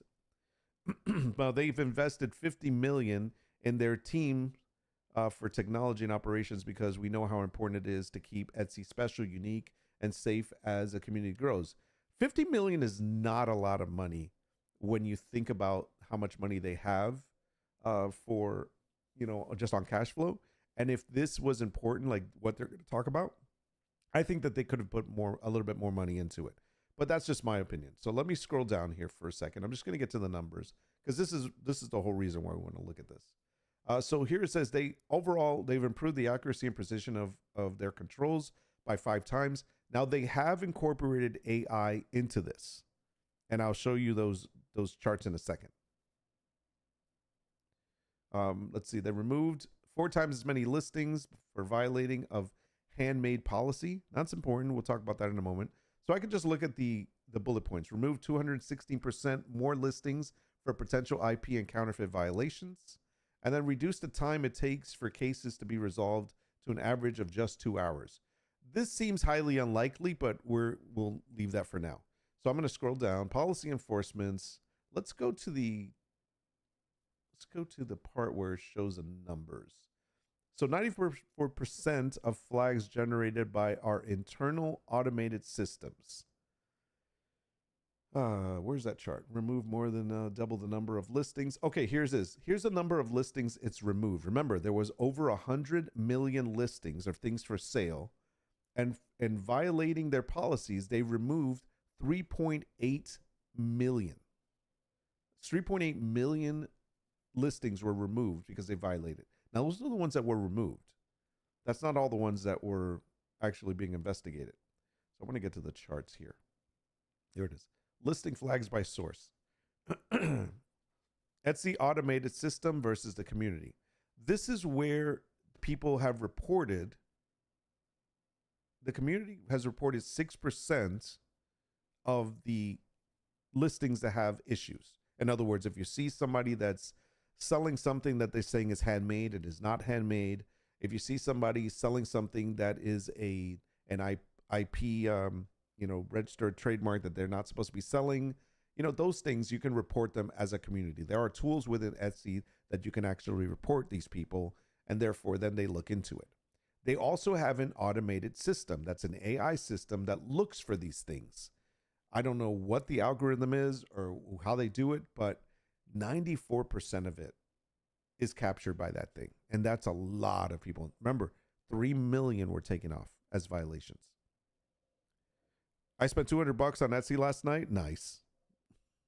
I recently suggested to another viewer to sell their handcrafted product on Etsy, but I've never been a buyer or seller. Yeah, it's a great place to sell. If you have a handmade product, it's still a very strong place. Unfortunately, there is a lot of people trying to sell stuff that's not handmade. And by the way, print on demand stuff is still considered handmade. You're just not the one making it, but there is a company that is putting it together, as long as you provide information of who it is that's putting the actual item together. By the way, I'm going to make this smaller because you guys can't see it there. Here's another one. So accounts actioned for policy violations by region. Now, I honestly thought, I remember saying this, I always thought the people that were scamming or doing the violations on Etsy, I always thought that they were overseas. But it turns out that the majority are being caught here in the States for violating. 47%. 47%. Well, it's not the majority if you add up Europe, Asia, and rest of the world, but that is a large number. 47% is a large number, and I really thought that number was a lot smaller. I thought the number for these kind of violations or policy violations being done was outside of the U.S. And it's not. It's actually in the U.S. That's crazy. Shame on you, America. Come on, guys. We can do better. Here's the policy enforcement that they use. This is the app inside of Etsy that you can use to report. One of these in specific here is it's violating a specific law or regulation. That's probably used whenever it's trademark. It says also this top one, it says it's not handmade, vintage, or craft supplies. And so that's another one that people use. And here's the thing. When somebody reports your listing, it's going to be removed from the search or removed from being actually seen, but it's still active. It's crazy. And they have like 2 days to actually decide or review it to see if it is something that violates. All right, so I'm just going to keep moving. So all of this report is just about where they're spending the money and where they're spending time and why they're doing what they're doing. And it comes down to this. I'm just scrolling through really quickly. It's the main things. It's the intellectual property enforcement. And the second thing is the handmade violation where people are reporting things as handmade when they're not. And those are the two things that they're really cracking down on. The biggest problem with this, and by the way, look at this, process alleged infringement reports, approximately 122,000. That's crazy. It should be higher. So here it is, intellectual property takedowns. This is the one that I also thought would be greater out of states than it is. And sure enough, there we go. Here's the region down at the bottom. 58% happens here in North America. That's crazy. For copyright infringement, 61%. Trademark infringement, 37%. And patent and others, it's 1% and 2%. Huge for copyright. And that's because you see people selling Star Wars stuff that's, belongs to Disney. Obviously Disney stuff. You see Marvel stuff. Is all of that Disney now? Marvel is Disney as well. But you're going to see a lot of stuff. You're going to see like celebrity names, like Taylor Swift stuff was being sold, or T-shirts with their saying on it, song lyrics, whatever. There's so many things that were being done. Even candy bar brands were being put out there. So all of this stuff that's copyrighted is out there. And I still don't understand how anyone, especially in the States, can be like, I'm going to sell stuff that has the Twix candy bar on it, or the name Twix, just like the logo. I like Twix. I'm going to sell that. Why? You know it's wrong. I like Marvel characters. I'm going to sell Marvel characters that I'm going to make as cartoons.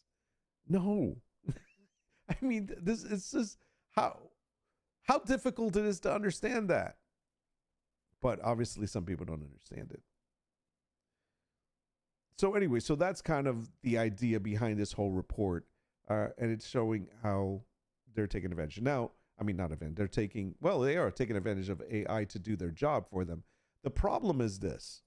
With this transparency report, and I'm just scrolling through because there's really not a lot more to it. You can read through this, by the way. It's available online for anybody. Just look up Transparency Report 2023 for Etsy, and you'll find it.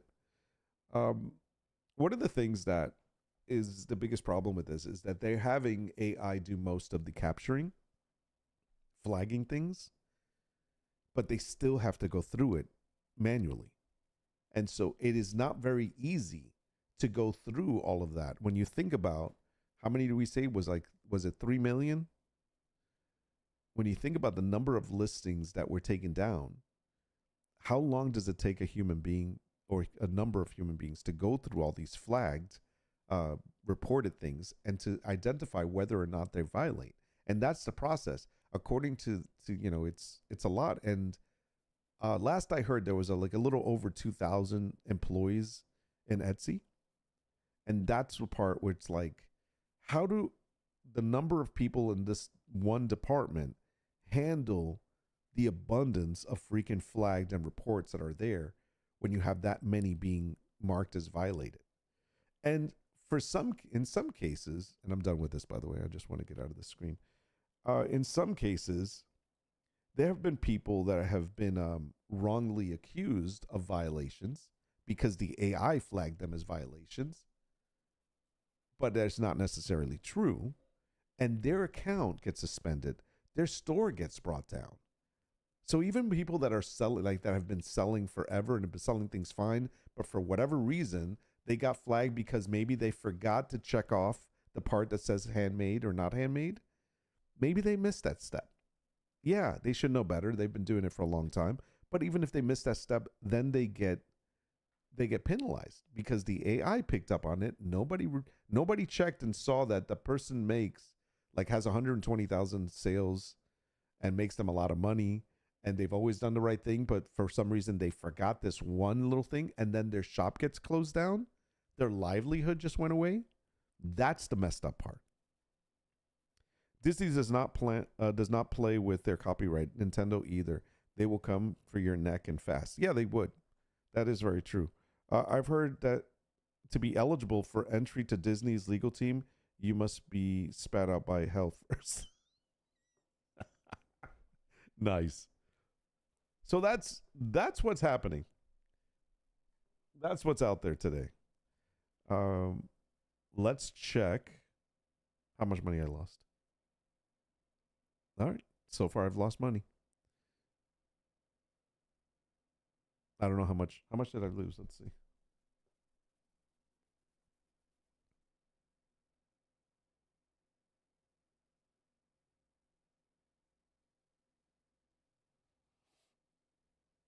Is it this one?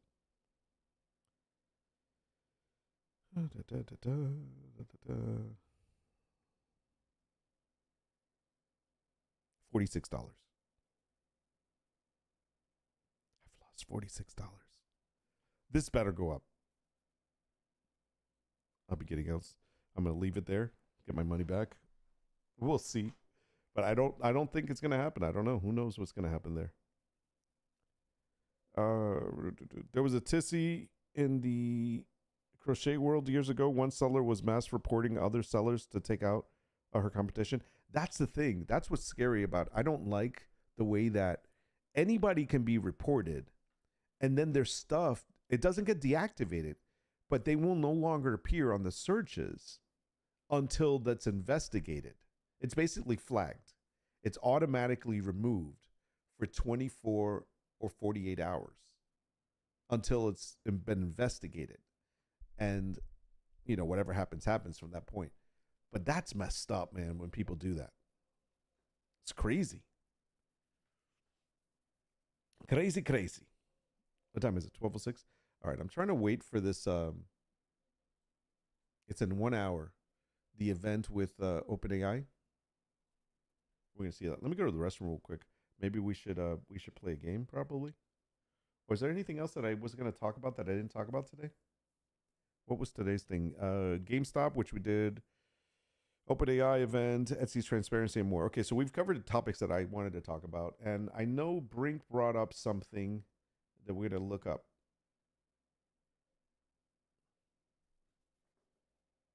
Another seller tried to mass report me for things I definitely made myself. I countered all of them, and she got banned. Nice. This was like 5 years ago. She justified it by claiming she needed the money. Wasn't her fault. YouTube apology. Oh my gosh. That's horrible. That is horrible. Can't believe people did that. All right. Give me 1 second. I'll be right back, guys.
Forgot the headset.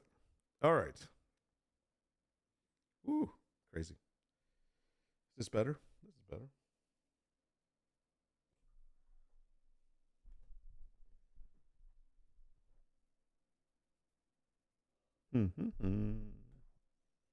I had forgotten my headset, so I needed to go back and get it. Ah, so much better. Just be able to stand up and talk.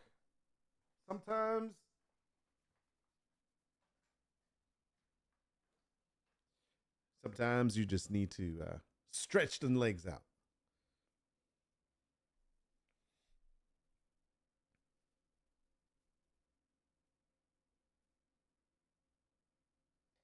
I almost spilled my coffee.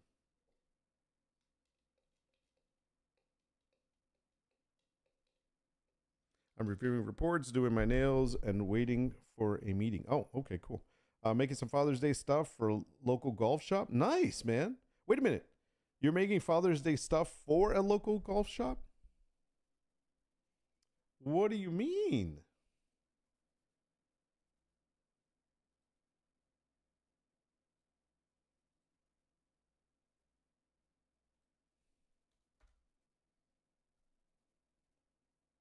That's awesome, man.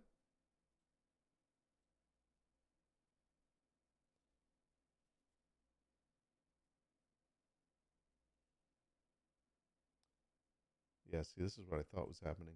They keep halting it.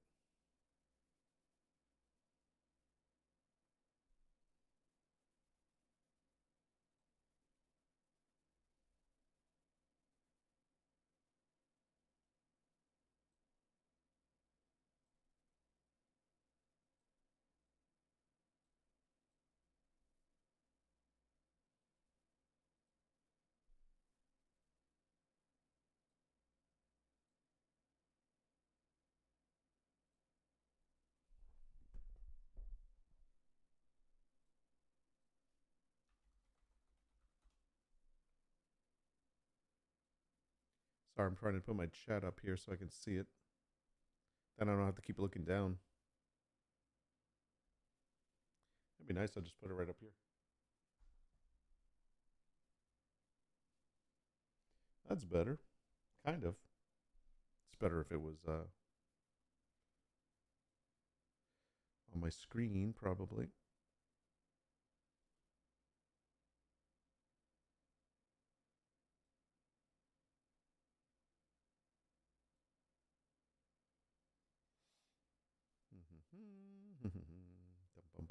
There we go.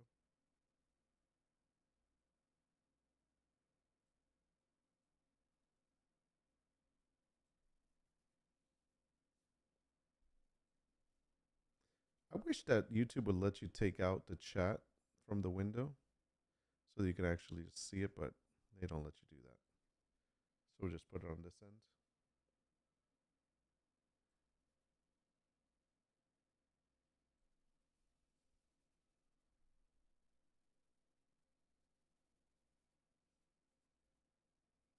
So Brink got a job. Well, he got a contract or something with a local golf shop. Nice. I think it's for a Father's Day tournament. They're doing something. Nice. Very good. Congratulations, brother. That's awesome.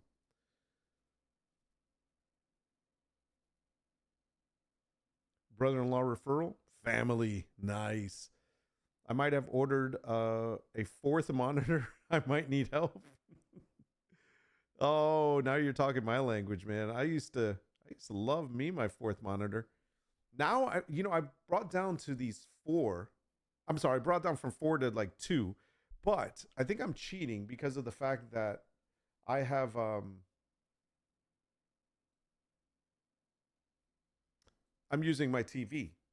And so my TV is like easily 2 monitors. Easily. A few quick bucks here and there. Nice, man. For one day's work. That's awesome. Good for you, brother. Good for you. So one of the things that I've been thinking a lot about lately is what I'm going to be doing with this with my Etsy shops. So I've decided that I'm not going to be selling wall art as far as like canvas made wall art. I don't think I am. And there's a reason for it. It doesn't make any sense. It's too much effort to put the listings together for possibility of little return, because it's very subjective. Now, that doesn't mean that I'm not going to continue to make wall art that I don't sell digitally. I'm going to continue to do that. I won't do it on print on demand because it's too high dollar for what it is. And so therefore I'd rather sell it as a digital. And if people want to buy it, they can buy it. They can throw it up and, put it up, whatever. I also believe, just like, yeah, you're saying, stickers and pins are where money is at. Yeah, and that's the other thing. I love the stickers. I love the pins. So I think that's kind of where my focus will probably be on stuff that's more related to quick little buys that you can get. Like people see something, oh, that's a great little gift. I think gifting ideas is the way to go on Etsy. So like if I were going to go, I don't have it up anymore. So I was thinking like, just like anything that's gift related. I have a list. Well, but one of the things that it includes is like, I like tote bags. I think tote bags are big, especially for kids in school. Girls love those things. I think stickers are very much needed, and they're big sellers in Redbubble. It's funny, like I said, I just put the stickers up like a couple of days ago, and I already got one sale on them. Now, I'm not looking to make big giant money on them right now. I know it's going to take a while, and there's so many things that other people can buy. But you know what? If somebody likes it and buys it, awesome. So I'll keep doing that. Pins I like, and I think those are collectors. But I don't think there's a place. Let me find Printify. I don't think Printify offers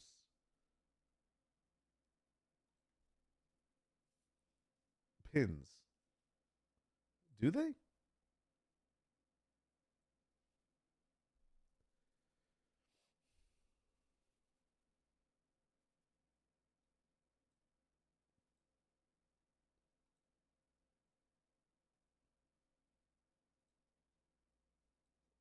Excuse me, I have hiccups.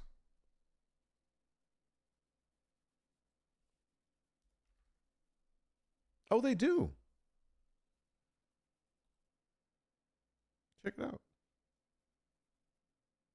So they have pins. All right, so the pins.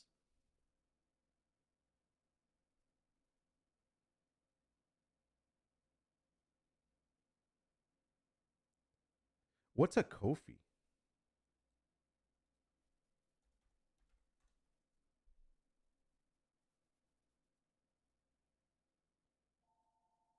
Excuse me a second.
Sorry, had a phone call I had to deal with.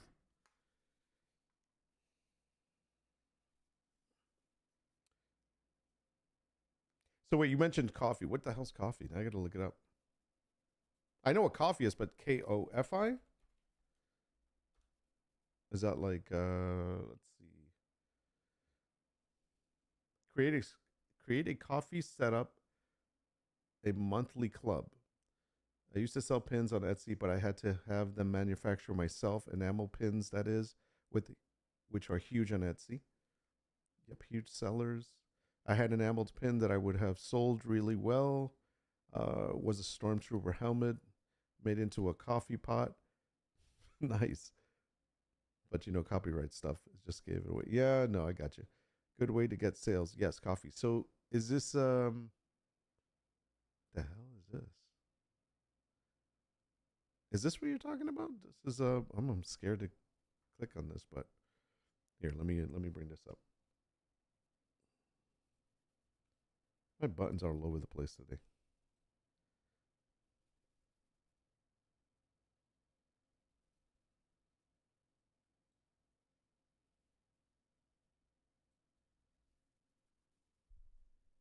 Is my camera? I think my camera's in the wrong place. It's too close up. It's not supposed to be this close up, by the way. I don't know why it is. I don't like that. I need to fix that. It's too close. All right, tell me about this thing as I fix my...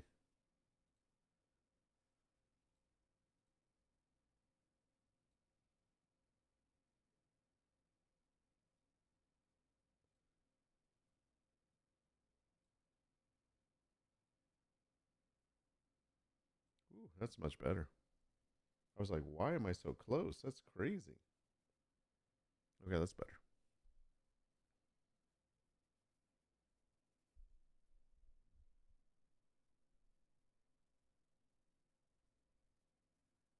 So you're in 2 monthly member programs. Think simpler Patreon. Okay, so let's read this. So according to this, so this is coffee.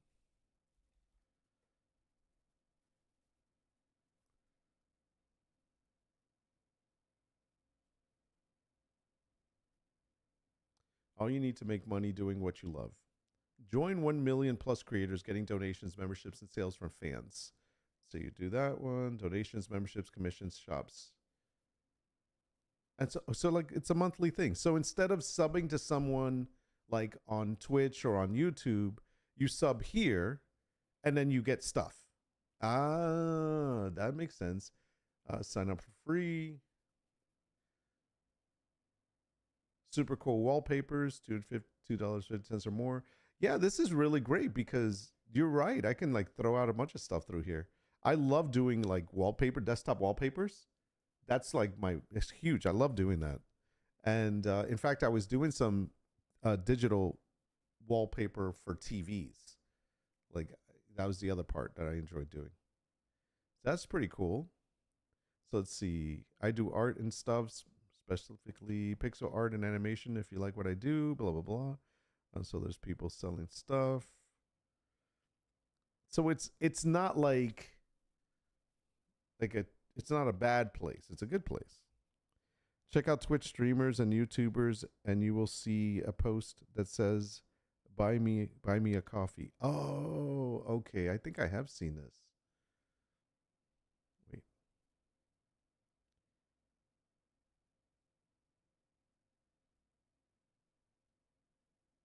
That's pretty cool. And you could set it up to whatever amount. It could be like $3 or something. Make one-time donation, simpler Patreon. Nice. This looks pretty simple.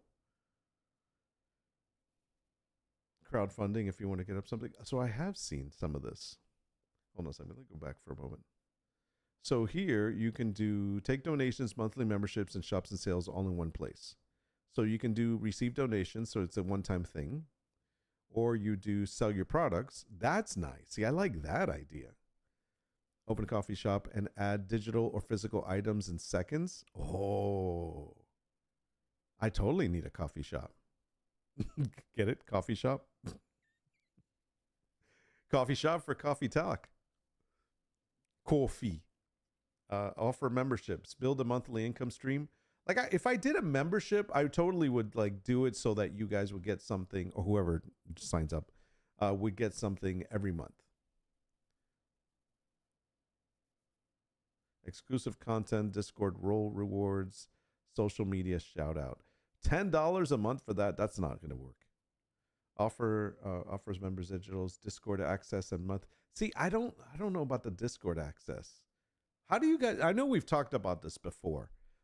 How do you feel about, all right, let's have real talk for a second. Real talk, okay? Because this has really been on my mind lately. I'm very protective of the small community that we have. And that seems to bite me on the ass sometimes too. Because like, I don't even like giving out my Discord anymore because I like the community that we do have. I want it, but we have added people since then. Like we've got Wrath came in recently.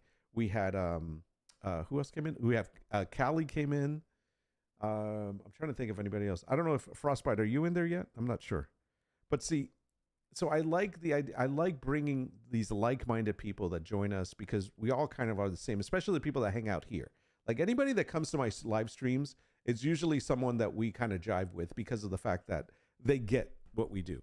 You know, it's not always exciting. It's fun. We'll play games, we'll talk, whatever, but it's pretty cool. But then on the other end of this, it's like, I don't like promoting my Discord because we'll get random people that will join. And I watch this. I watch the people that join. They join, they don't really get it, they leave. Some of them leave like within a day or so. They don't even say anything. And then other people will have joined, and it hasn't happened yet, thank goodness. But then that means somebody can come in and then like be a jerk or whatever, and then they'll end up being blocked or whatever. So it's like, it's a nuisance. So I've been wondering, should we make a Discord like a members only kind of thing? I don't, and the reason I don't like that is because I'm not the kind of person that's like, hey man, if you want to hang out with me off stream, then you got to pay my membership so that you can hang out with me because I'm cool. No, I'm not. That's not why I would do it. I would do it more as a protect the community, not because you got to pay a backstage fee for me. You know what I mean? Does that make any sense to anybody else? Or am I like overthinking this?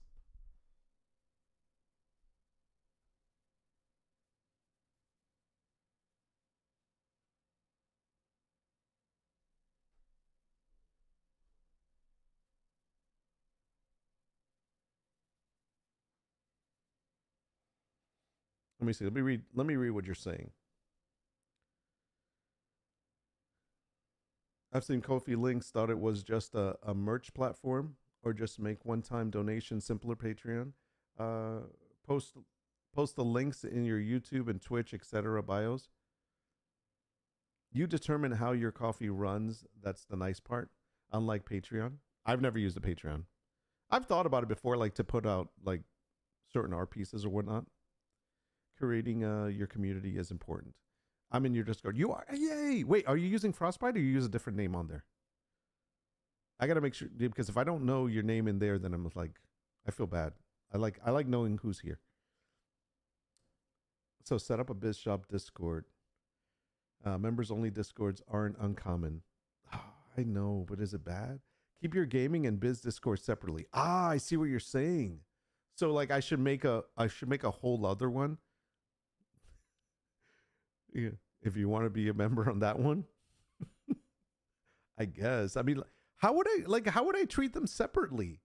As it is now, it's like I live in my regular Discord. It's like every time I'm thinking of something, or if I have an IRL picture or whatever, I'm throwing it in there. So maybe you're saying like all the personal stuff, like push it over, like, I don't know. I mean, I guess just only keep the one Discord that we have now for gaming and then push all the other stuff to the more private area. Like the pictures of my feet. No, I'm just kidding. I'm not a fan of pay gates. Yeah, that's what I'm saying. Members only Discords aren't uncommon, but you also say you're not a fan of pay gates. Yeah, I don't want to be a pay gate. Yeah, Discord paywalls are icky to me. Same profile pic. Oh, so it's the same. Good. Awesome, man. I got to make sure you have access to everything. I'll check that in a moment. Yeah, keep your OnlyFans Discord separate. Two different worlds, keep them separate. Okay, I have to really think about that. I wouldn't mind doing one, but it would be, I have to think of what would be the significance of having a different Discord. Like, what would we be offering in that Discord that would be worth paying $2 a month for, or something, whatever it would is. Whatever. I guess it would be, you know what it is? If I'm giving something else out already, or if you're signing up for a specific membership on YouTube or whatever on Kofi, then we're just giving this other place. But what technically would we do in that Discord? That's the thing. Like, what are you paying for to go into I want to know that. All these other people that have these Discords that are members only, what's going on there that's so like members only?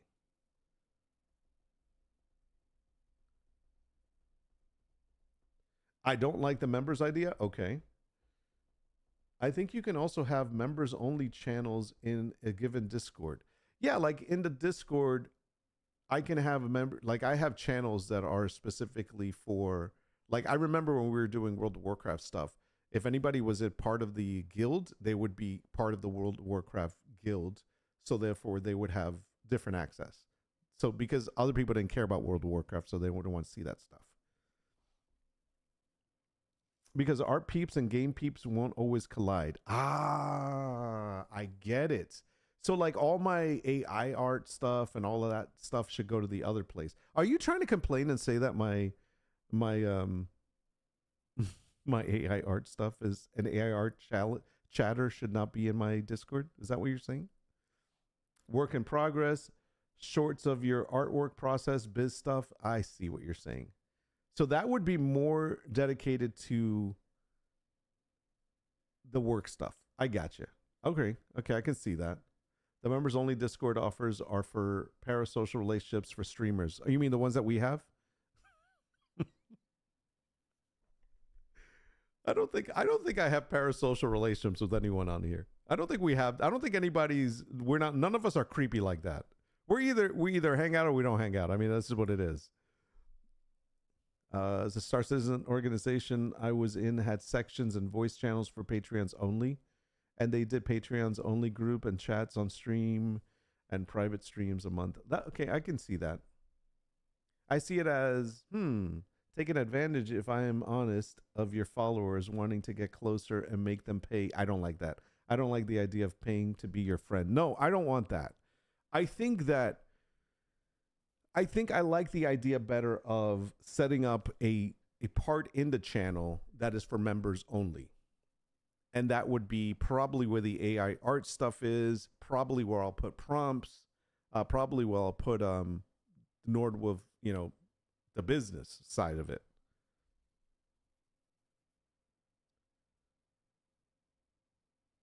I see what you're saying. Arguably, any streamer viewer association is a parasocial relationship. That's true. That's true. Like, I've gotten to know some of the people from my community, and I've invested in them. You know what I mean? Like, there's some people, not all of them. No, I'm just kidding. But no, I think I invest in my community. Like, if you're a part of my Discord and you've been there for a while, I know who you are. I acknowledge you. And if we've played together any games, like more than one time or something, it's usually like I've built somewhat of a relationship with you on a gaming level.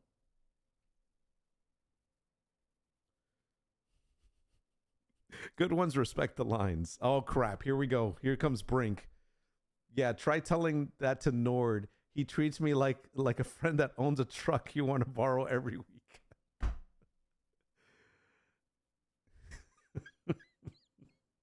All right. That's the last time I ask you for help, mister. Hyde is a friend. I consider Hyde a friend.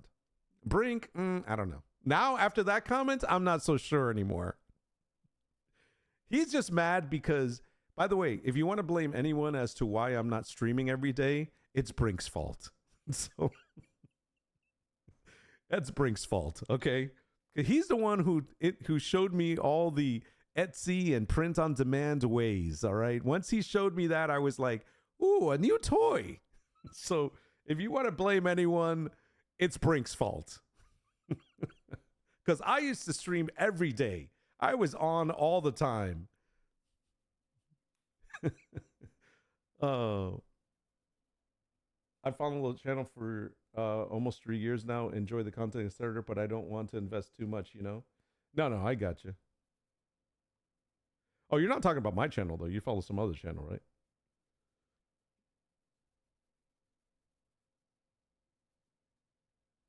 Yeah. I think... I'm trying to think of anybody that we've had a problem with. I would not say their name, obviously, Brink. No. I'm trying to think about anyone that we've had a problem with in the community that was that type of person that crossed the line or that made it uncomfortable for anyone. I think we had one person, and I don't have to say who it is because they weren't around long, and I honestly don't remember their name. But there was one that I think was doing, and I think Hyde called it immediately. Hyde called me out on it and said, be careful, you know, whatever. And it was someone that was trying to kind of get... It was... Okay, I'm going to say it as is. I think it was someone pretending to be a girl to get sympathy and saying things that would make people kind of like feel bad for them or lean towards them. So, and then always try to evolve the conversation around them. And when we kind of did not give them the attention or called them out on something, they immediately withdrew from the community and even stopped coming to the stream. Yeah, I remember that. but stuff like that. Other than that, I don't think we've ever had anybody in the community that's like crossed the line or anything. It's funny though, because I've had people like direct message me on Discord, and they've said like, hey man, I'm sorry to send you a direct... Well, they didn't say hey man, but they said that they were sorry for sending me a direct message, and I hope that's okay. And they had a question for me on like Scum or something to do with the Discord or the community or something we talked about. And they didn't know where to ask. So they were asking me first. And my response to those type of DMs is always like, who the hell are you? No, I'm just kidding. My response to those texts when I get them on direct message is usually like, it's cool, man. I'm nobody like important that you can't DM. It's not like they're trying to hook up with me or anything. And I have no problem with that. Like, I don't care if anybody's part of my community and they actually send me a direct message, I never take offense to that. I actually like direct messages. Not from Brink, but I'm just saying in general. Oh. Yeah, I'm gonna lay it on thick now for making that comment. So that now I know that all our battles with GIF pictures are not welcomed. I see how it is. I even send him stuff on Instagram. Like I'll find a cool story that I think he'll get a kick out of, and I send it to him. And now I know he doesn't like that. Thanks, Brink.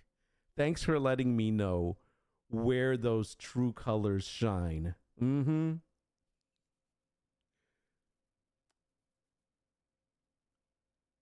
You're a member of that channel, and their Discord is members only, but they don't want it wide open, I think.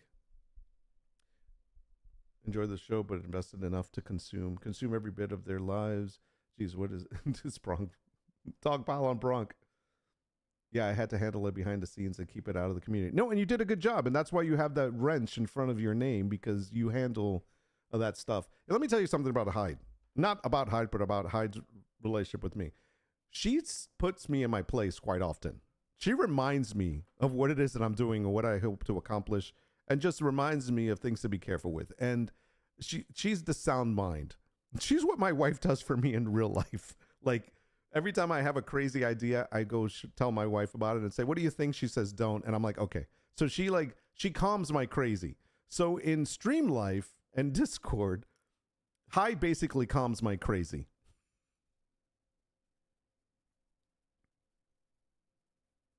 Took a bit to shut it down. We did okay. I'm 100% to blame for Nord streaming less, and yes, you're all welcome. This is what I mean. Nice. Oh man, you touched a nerve. I feel weird DMing people, but I'm kind of newish to Discord. I don't DM anyone unless they DM me first. I don't know. I just don't. You can borrow my truck any weekend, buddy. Nice. Hyde keeps everybody in line. I don't get paid enough. She never has. All right, well, this sounds like a good idea. I think that what we'll do, this is what we'll do. We will create a section of channels within our Discord that will be kept separately from the regular community. And that would be something that would be revolving like the art or business side. And if people are interested in that and AI stuff, because I don't think a lot of people in our community are interested in AI. So I think that area there would be only for paid members. And what I'm going to do in there is I'll probably provide images or links to images that they can download, you know, that are full scale, full size, that they can print and, you know, do whatever they want with, or even clip art graphics, avatars that they can use for games or their own Discord or whatever. I'm thinking, you know, for the biopics, things like that. So a lot of little graphic things that you can use, desktop wallpapers. And then I'll even put, for anybody interested in AI that's just starting out with Midjourney or Leonardo, I'll put prompts that actually have worked for me, and I'll share those, as well as maybe access to my random generator for prompts that I have, something along that lines. So that stuff I think I'll do on those channels, and then provide those extra goodies at a price. Now I have to think about what price to do that. I have to figure that out. I have a few blue wrenches myself. I take moderators and moderators seriously. That's right. It's because I have a great deal of respect and care for all of you. So if I smack you down, it really is done with love. Yeah. Yeah, Frostbite, I know where you have that wrench. I stop in. Sometimes I feel, I'm going to be honest about other people's streams. I drop in. Sometimes they don't even know it. And I don't say anything. I only say something if I have a question about what they're doing, like maybe I'm trying to learn something. And the reason I do that, and I try not to be vocal, is because I don't want the attention. Does that make any sense? Like if I go to somebody else's stream, I'm itching like crazy today. If I go to somebody else's stream, I'm there to enjoy their stream. I'm not there as someone that streams. I'm there as like a viewer. And I don't want to, you know, be part of the stream. I don't want to be shouted out. I don't want any of that. So, by the way, Frostbite, just so you know, if I ever drop in, you don't need to shout me out. It's okay. Because I don't know. I don't like to do that. I feel like I interrupt the stream. Called lurking? Yeah, exactly. I like to lurk. I'm a big lurker. Like I'll go into Fat Cat's stream sometimes and, you know, I won't say anything. I'll just watch him play his Fortnite. I go into Drunken's stream sometimes and I watch him play his recent games. I like that. I like doing that. And then when I sub, I try not to sub to someone when they're online, like when they're live. That way it doesn't pop up. It's just, I don't know. It's just nicer that way for me. I usually filled as a mod when mods weren't able to be on. Yes. Brink is a mod before actually being a mod. I gotta make him a mod. You know that? I need to make Brink a mod. I'm just afraid that he's just gonna, just like you guys used to do as admins on Scum server, drop bears on me all the time. But that's kind of when I go to somebody's stream, I don't like to be like, I don't like the whole shout out stuff. I used to do them here a lot, and the reason I don't do them anymore is because I messed up. I took down the setup and I just haven't put it back up. But I remember Hyde used to run those for me, and it was funny because I'm always talking, so it's like I never stop talking, and she would not know when to do them, but she's like, whatever, I'll just do them now. And so I'll be in the middle of having a rant, and somebody's shout out will come out, and I'm like, oh, okay. And I have no problem with that. It's just I wish I could time them at a different time.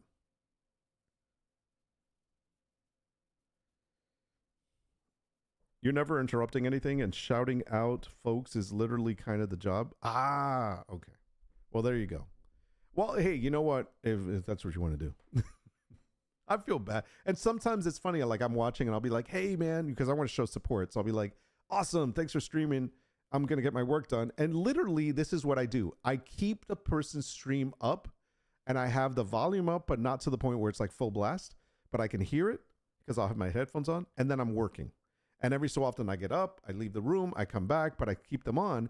So honestly, one of the things I feel bad about is if they ever start addressing me, like if they ask me a question and I'm not there, oh my God, I feel horrible. It's like, oh, he's not even in the room. You know, it's like, I feel bad. And I don't want to like, I don't want to make the announcement. I'm stepping away for a moment. I'll be right back because I'm not that important. So it's not like I'm going to be telling people I'm not there. At least when I'm modded.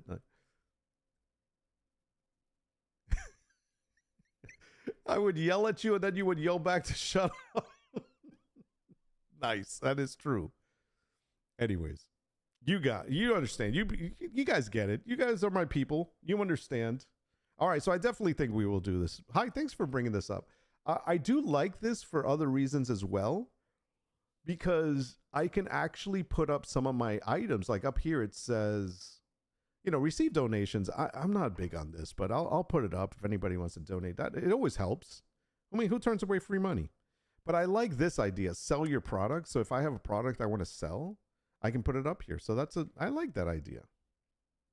Because who doesn't want to be an online coach and sell you a course that costs $500? Just kidding. The membership thing, I have to really think about how that's going to work. But I can see, like I said, a membership thing within the Discord. How do we I got to see how to manage that though, because do I have to be like checking, okay, does this person pay their dues? Or do I have to send somebody to break their legs for the $5 or something? Patchwork crochet. What is this? Take commissions. Oh, this is great. I can totally see doing this. And like, if you want to take commissions and be like, somebody's like, I really want you to do one of those cool AI art things for me because you're so awesome, Nord.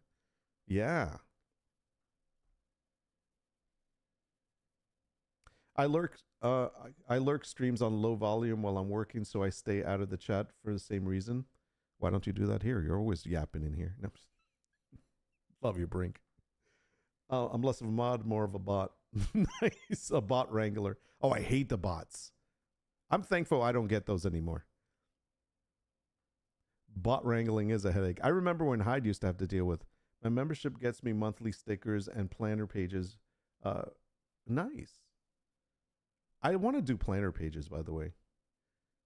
It basically auto ships stuff I love to use. Oh, nice. All right. Well, I'm going to keep this on the back end and I'm going to look at it and see what we can do. And this does sound like a great thing to try. Okay. Awesome. You see, Hyde gave us something good. She doesn't get paid enough. She does not get paid enough. All right. What should what is on top? Let me look up this last topic.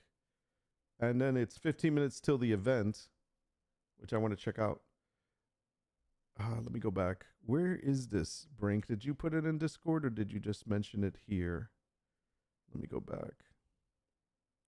It's called Blockout 2024.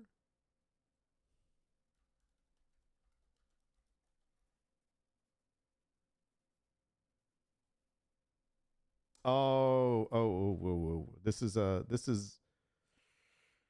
yeah. Yeah, this is political, man.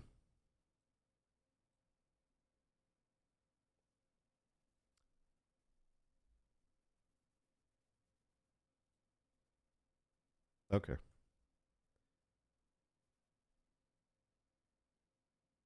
You do need to set up your stream stuff.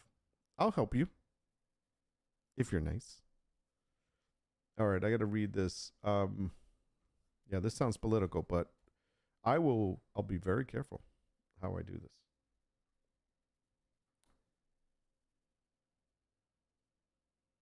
Membership stuff is determined by you. Doesn't have to be a Discord thing. You can set up SVGs or stickers or pins, whatever. That's kind of cool.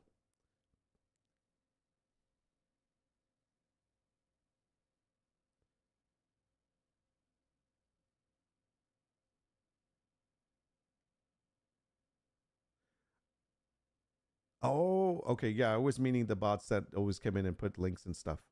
I hated those. I started learning Streamlabs and Elements, the bots the streamers want, the good bots. Oh no, those are used. I use Streamlabs, I use OBS, I use Stream Elements. Yeah, all the good stuff. So you're a bot manager. Okay, I got you. Okay, so in context of this that we're talking here, wife told me about it. Brink is saying this, not me. Wife told me about it. People are blocking celebrities on social media. Not really politically motivated. Motivated by something that happened around the Met. Oh, well, yeah, someone's tying it in to something else. So let me see.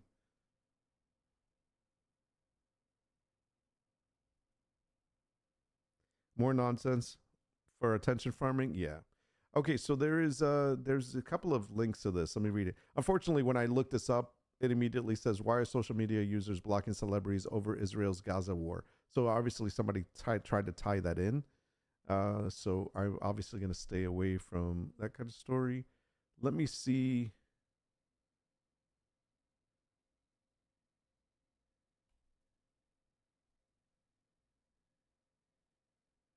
No. Okay. So it is. So yeah, it is related to social media users stage digital guillotine to protest celebrities who remain silent about Palestine. Okay. So it is related to the war and what's going on.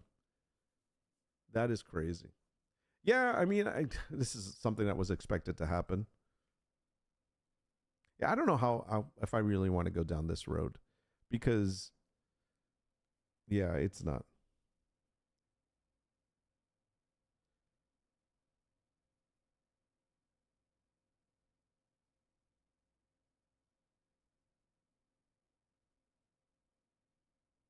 Yeah, this is definitely okay. So this is definitely related to the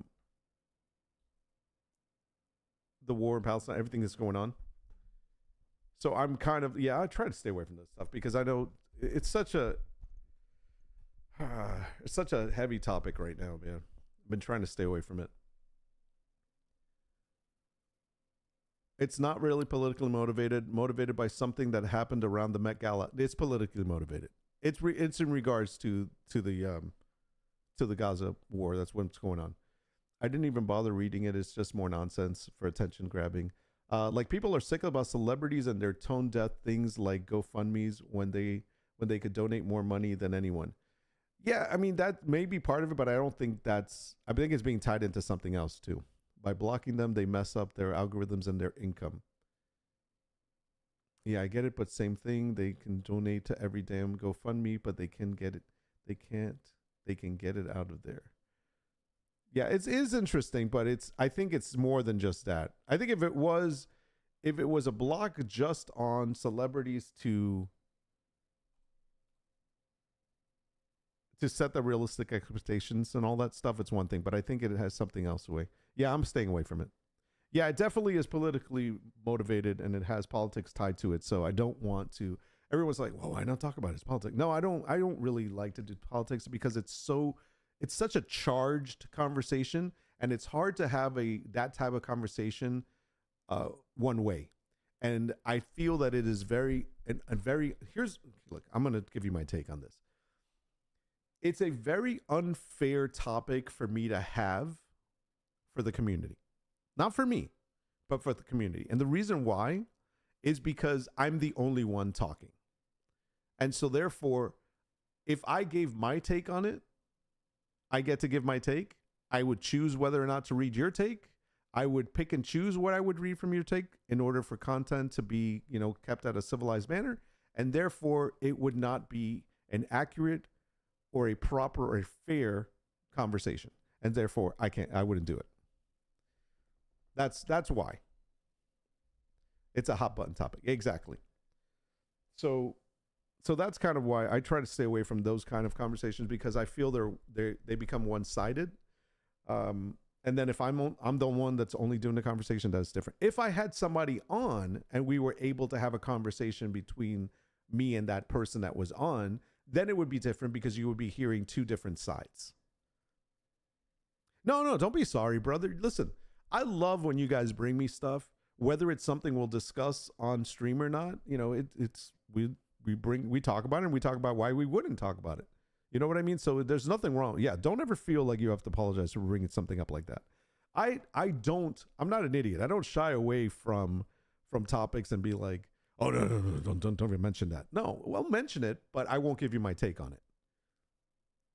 Talk about the amazing orangutan healing himself by God. That was actually good. Where is that? Where's my Discord?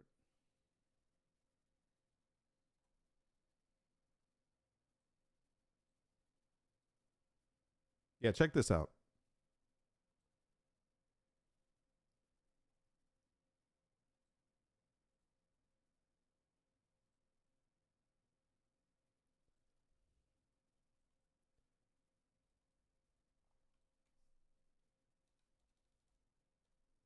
Can you guys see that on the side there?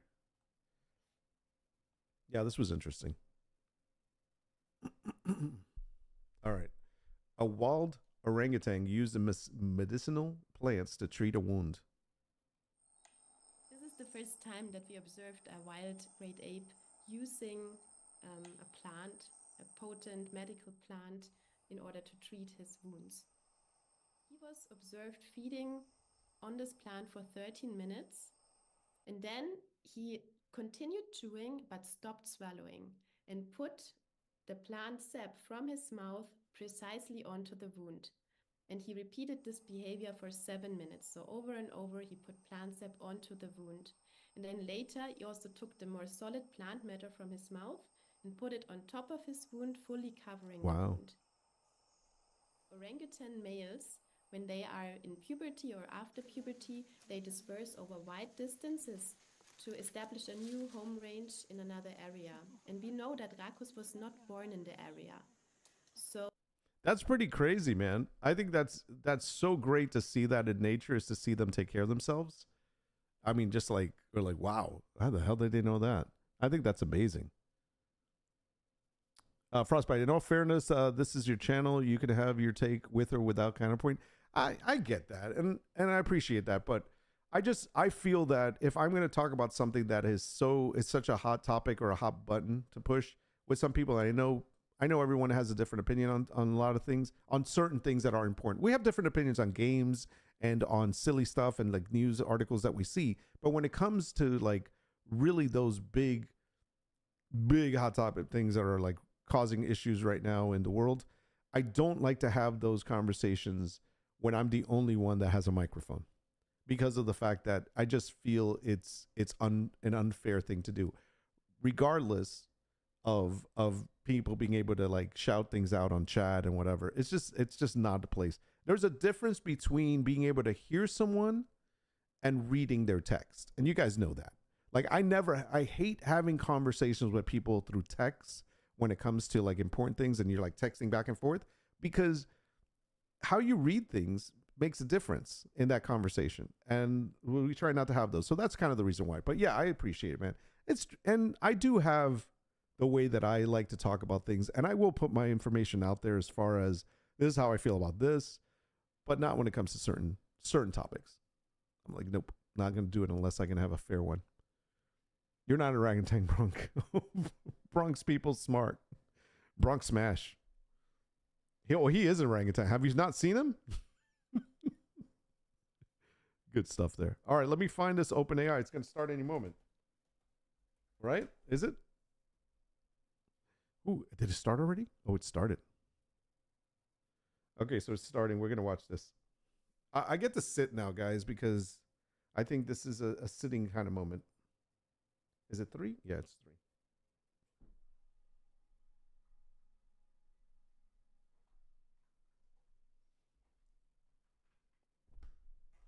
Okay, we're going to put this on a big screen. Main, right? Ooh, that's bright. Man, I'm like, you can't see me. Wow, that is really bad. Hold on, let me see. Can I adjust that?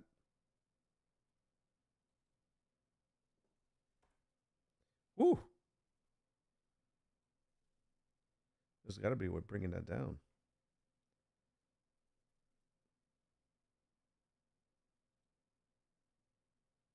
The white balance is auto, so I don't know why it didn't grab that.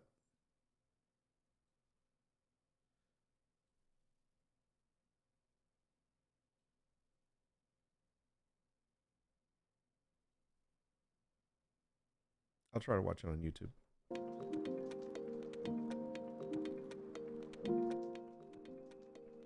That's better.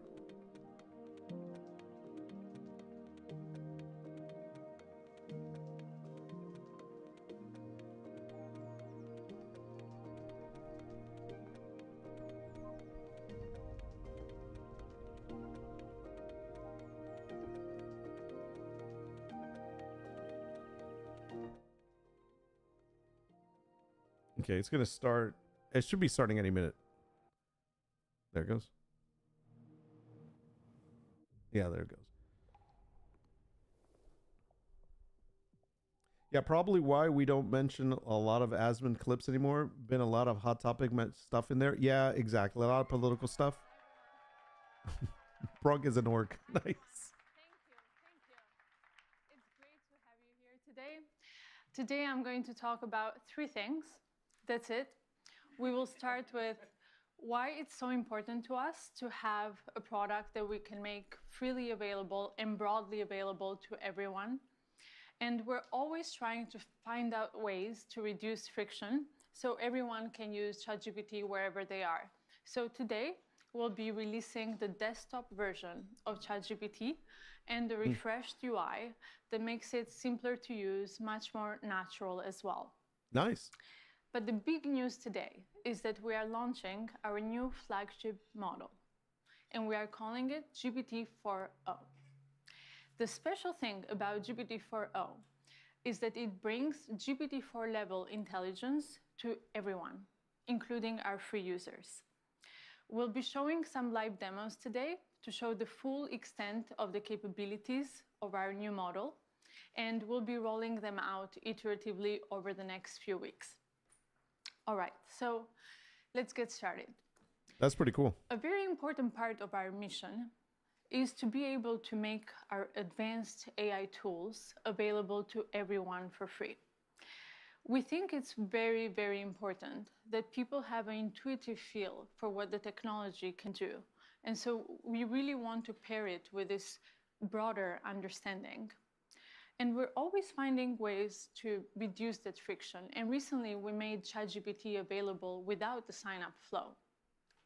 And today, we're also bringing the desktop app to ChatGPT because we want you to be able to use it wherever you are. As you can see, it's easy, it's simple, it integrates very, very easily nice. in your workflow. Along with it, we have also refreshed the UI. We know that these models get more and more complex, but we want the experience of interaction to actually become more natural, easy, and for you not to focus on the UI at all, but just focus on the collaboration with ChatGPT. And now the big news. Today, we are releasing our newest flagship model. This is GPT-4o.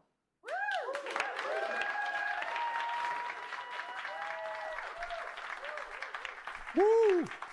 GPT-4o provides GPT-4 level intelligence, but it is much faster, and it improves on its capabilities across text, vision, and audio.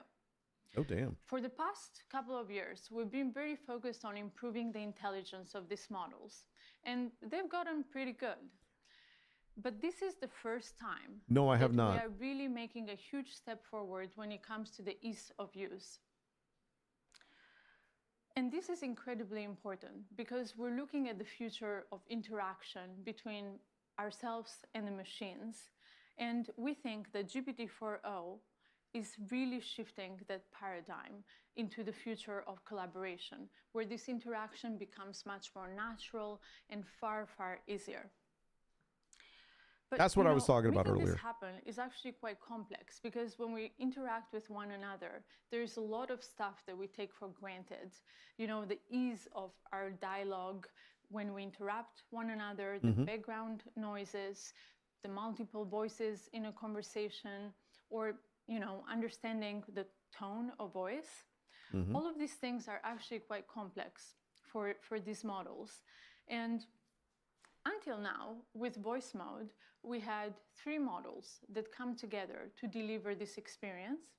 We have transcription, intelligence, and then text-to-speech. All comes together in orchestration to deliver voice mode. This also brings a lot of latency to the experience, and it really breaks that immersion in the collaboration with ChatGPT. But now, with GPT-4o, this all happens natively. Oh. GPT-4o reasons across voice, text, and vision. And with these incredible efficiencies, it also allows us to bring the GPT-4 class intelligence to our free users.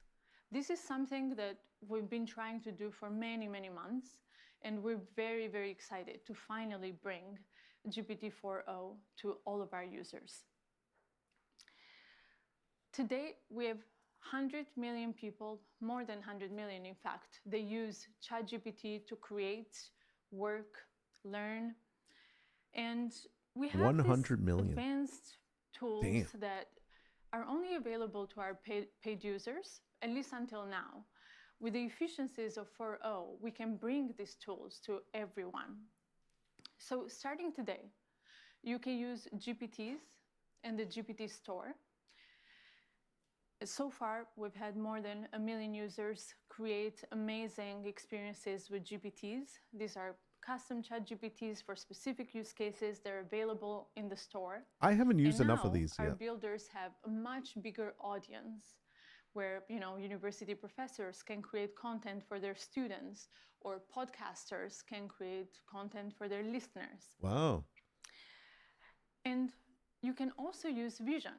So now you can upload screenshots, photos, documents containing both text and images, and you can start conversations with ChatGPT about all of this content. That feature I like. You can also use memory, where it makes ChatGPT far more useful and helpful because now That's it has good. a sense of continuity across all your conversations. And you can use browse, where you can search for real-time information in your conversation, and advanced data analysis, where you can upload charts or any information, and it will analyze this information, it will give you answers, and so on. Lastly, we've also improved on the quality and speed in 50 different languages for ChatGPT. And this is very, very important because we want to be able to bring this experience to as many people out there as possible. So we're very, very excited to bring GPT-4o to all of our free users out there. And for the paid users, they will continue to have up to 5 times the capacity limits of our free users. Wow. But GPT-4o is not only available in ChatGPT, we're also bringing it to the API. So That's for developers. I'm not using that. You pay so our much money to use developers that. can start building today with GPT-4o and making amazing AI applications, deploying them at scale. 4o is available at 2x faster, 50% cheaper, and 5 times higher rate limits compared to GPT-4 Turbo. But, as we bring these technologies into the world, it's quite challenging to figure out how to do so in a way that's both useful and also safe. And GPT-4o presents new challenges for us when it comes to safety, because we're dealing with real-time audio, real-time vision. And our team has been hard at work figuring out how to build in mitigations against misuse. We continue to work with different stakeholders out there, from government, media, entertainment, all industries, red teamers, civil society, to figure out how to best bring these technologies into the world. So over the next few weeks, we'll continue our iterative deployment to bring out all the capabilities to you. But today, I want to show you all these capabilities. So we'll do some live demos. Nice. I will bring on two of our research leads, Mark Chen and Berit Zoff, to join me for the demo. I find AI interesting, but feel it can become a loose cannon if left to its own devices. Hi, True. I'm Barrett. Hey, I'm Mark. Yeah, So one just of the gotta key watch. capabilities we're really excited Carefully to share used, with you right? today is real-time conversational speech. This Let's is just the get a part I demo like. Fired up. So I'm taking out a phone. If you are wondering about this wire, it's so we have consistent internet. And if you see, there's this little icon on the bottom right of the ChatGPT app, and this will open up GPT-4o's audio capabilities. Hey, ChatGPT, I'm Mark. How are you? Oh, Mark. I'm doing great. Thanks for asking. How about you? Why is it a girl? Hey, so I'm on stage right now. I'm doing a live demo, and frankly, I'm feeling a little bit nervous. Can you help me calm my nerves a little bit? Oh, you're doing a live demo right now? That's awesome. Just take a deep breath. And remember, you're the expert here. I like that suggestion. Let me try a couple deep breaths. Can you give me feedback on my breaths? Okay, here I go. Whoa, slow Slow it down. down a she said. bit there. Mark, you're not a vacuum cleaner.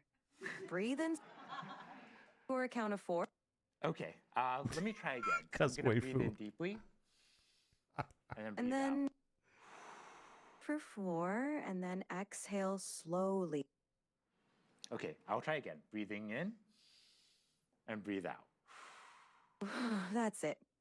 How do you feel? I feel a lot better. Thank you so much. Creepy, man. So Mark, you've been working on these capabilities for a while now. Can you tell us a bit how it's different from voice mode?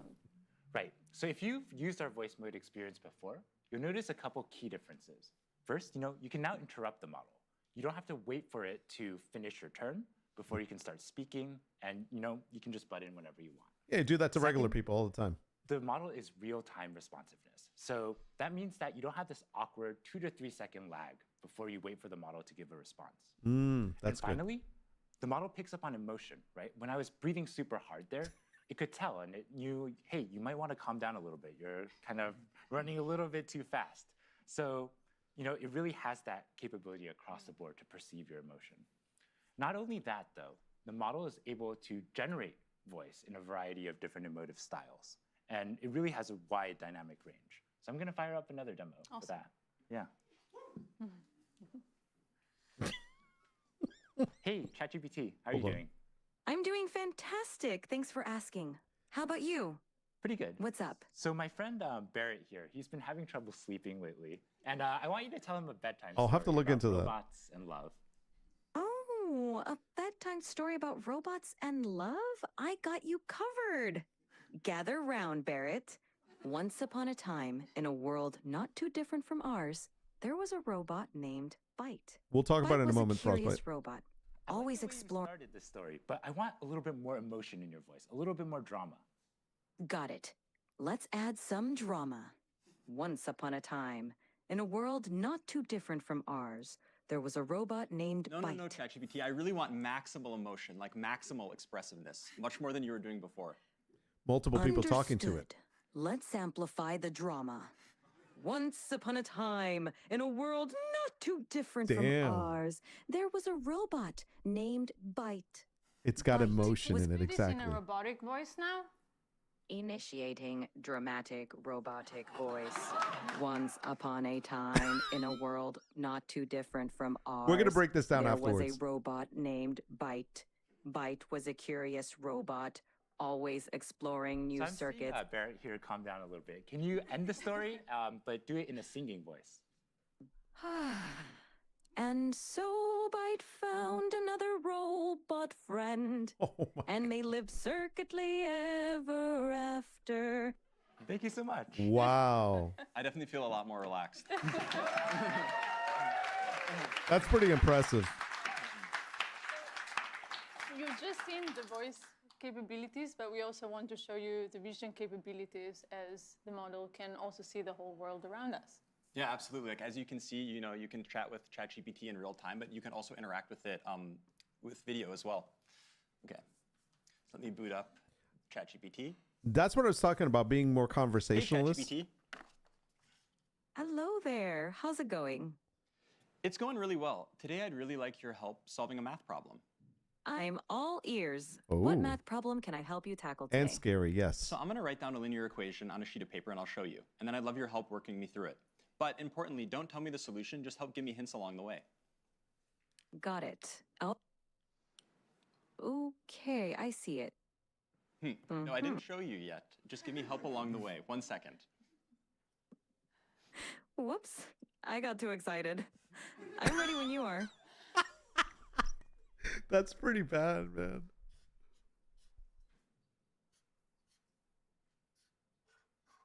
So, ChatGPT, what equation did I write down there? Ah, I see it now. You wrote down 3x plus 1 equals 4. Yep, exactly. So what's the first step I should take to try to solve this? The first step is to get all the terms with x on one side and the constants on the other side. So what do you think we should do with that plus 1? Okay, I'm going to try to subtract 1 from both sides, and then I'll see what I get. Great idea. Perfect. Now, what do you get when you subtract 1 from both sides? I hate the sound of the marker. So ChatGPT, this is what I ended up with. How does this look? Spot on. Now you've isolated the term with x on one side, and it looks like 3x equal 3. What do you think we should do next to solve for x? I'm not sure. Can you give me another hint? Of course. You have 3x, and you want to find the value of x. Think about what operation would undo multiplication. Is it subtraction? Close, but think of the opposite of multiplication, because 3x means 3 times x. Okay, I think it's division. Let me try to divide both sides by 3, and let me see what I get. Bingo! Go ahead and divide both sides by 3.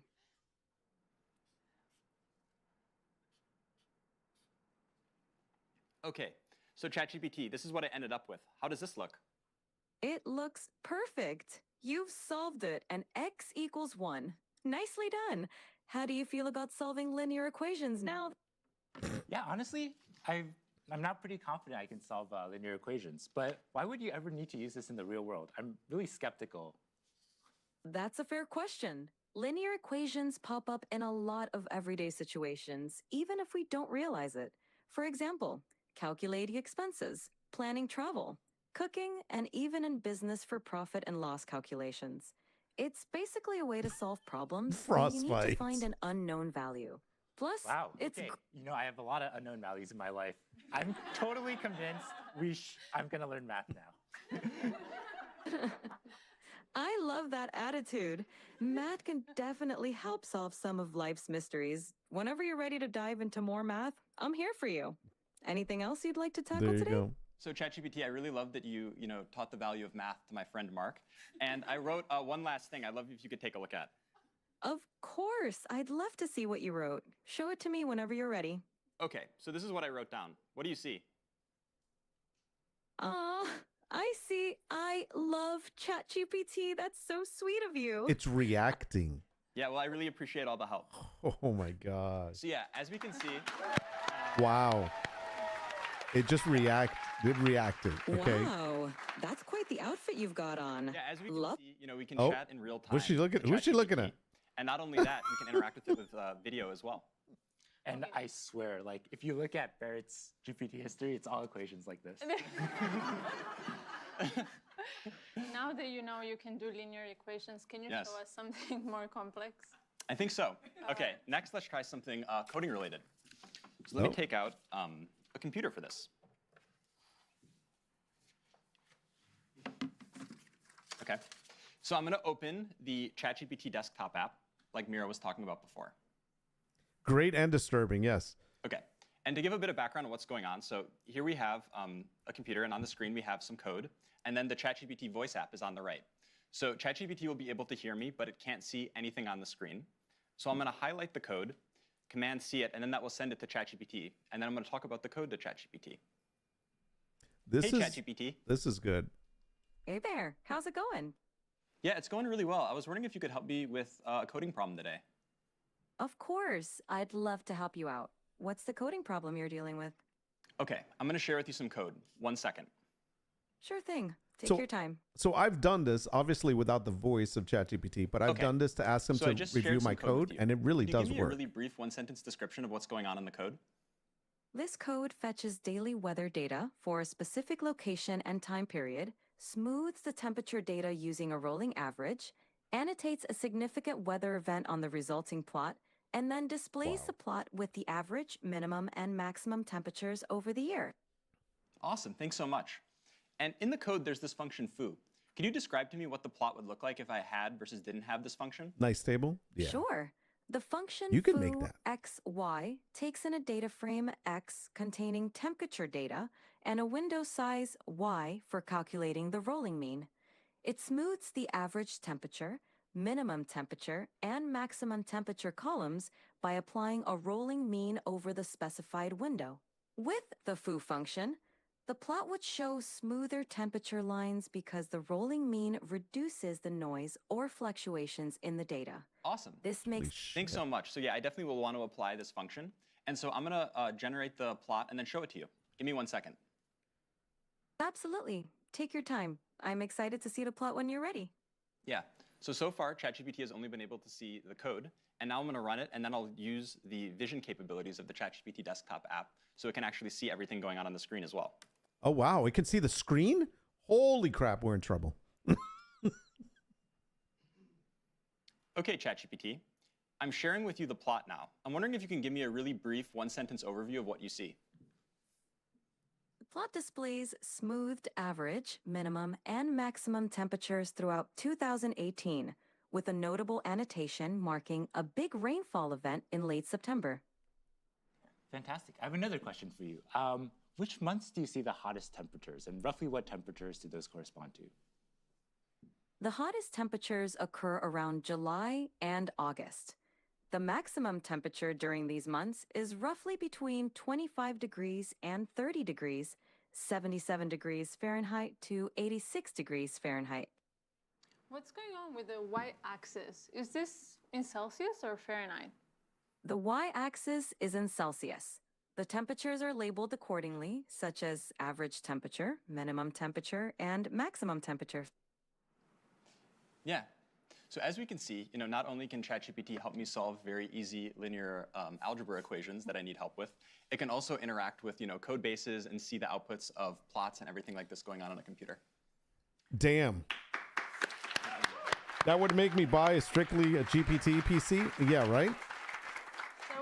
A few minutes ago, we asked the live audience on X to submit a few requests for what they would like us to try out here. So I will take Drunken, a what's going on, man? prompts. We're watching the OpenAI event. Bot Gaskar wants to know if GPT-4o is capable of real-time translation.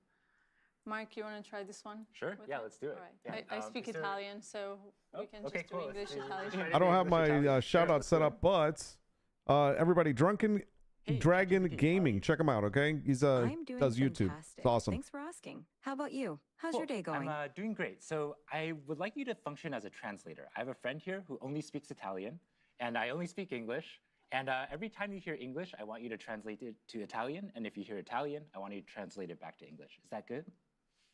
Perfetto. Ah, Italian. Mark, io mi chiedo se le balene potessero parlare, cosa ci direbbero? Mike, she wonders if whales could talk, what would they tell us? They might ask, how do we solve linear equations? Potrebbero chiederci come risolviamo le equazioni lineari. Sicuramente sì. Certainly, yes. Great. Wow. Looks like it works. Damn, on the fly freaking translation? Are you kidding me? Damn.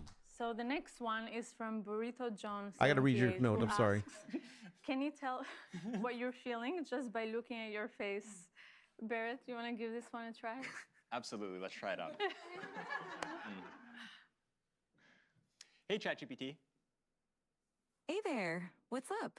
How can I brighten your day today? Oh, Okay, yeah, so I'm going to show you a selfie of what I look like, and then I'd like you to try to see what emotions I'm feeling based on how I'm looking. Sounds like a fun challenge.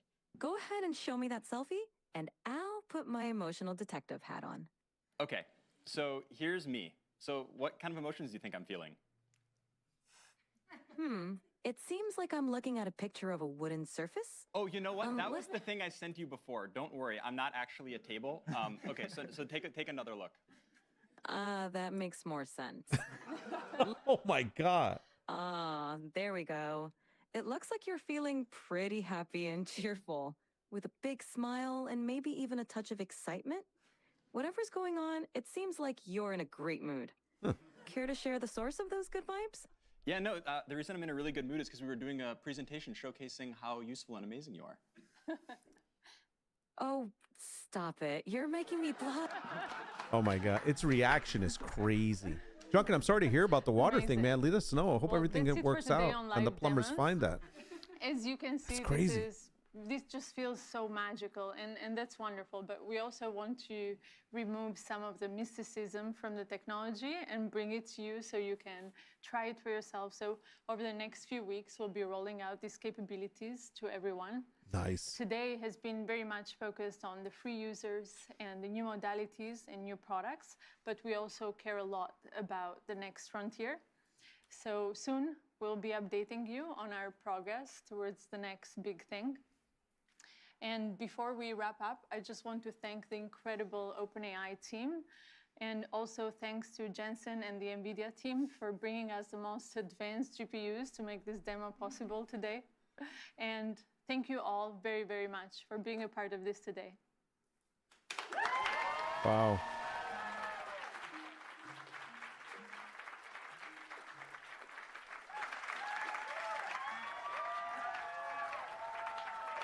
That's freaking crazy.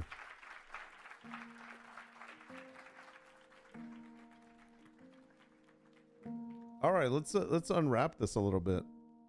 So what they're doing is man, I wonder if can we replay it? Let me see if yeah, we can. Okay, so I just want to touch base on a couple of these things. Let's see if we can get to where they started it right here. The paid users, they will continue. Let me turn down the volume.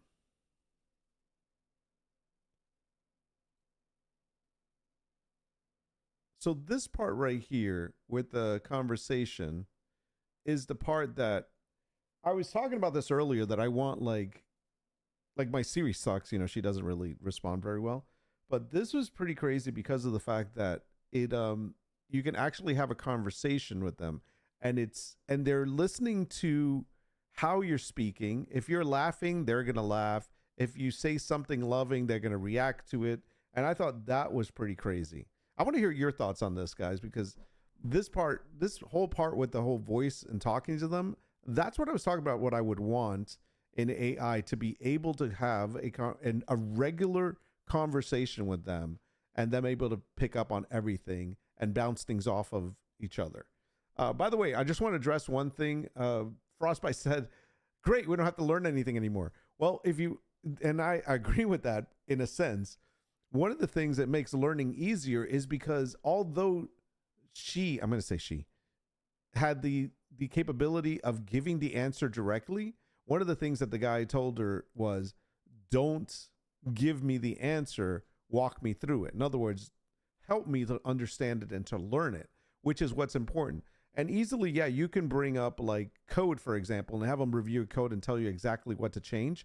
But if you can have them explain to you what's wrong so that you learn from it, that's what's even better. So I think, yeah, it's definitely going to be something worth checking out and looking into. I mean, I definitely will be trying this. I want to hear what you guys have to say about it. Let's go to Phocam. I'm going to read some of this chat here at the bottom. Hi, thanks for putting the shout out for me.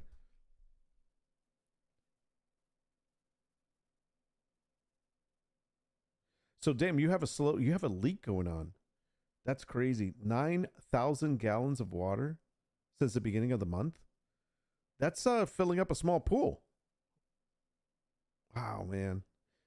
Is your grass wet or anywhere underneath? Like maybe there's a lot of, I wonder if it's outside or if you have an irrigation system or. Oof. And I don't know what what do you do in that case? Like if you find out that you have water leaking like underground in the pipes, how do they fix that? I'd be curious to know how they fix it.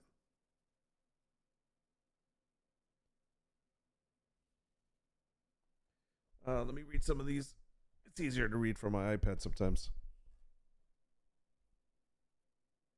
I'll be honest. While I'm impressed, I'm more concerned about the potential.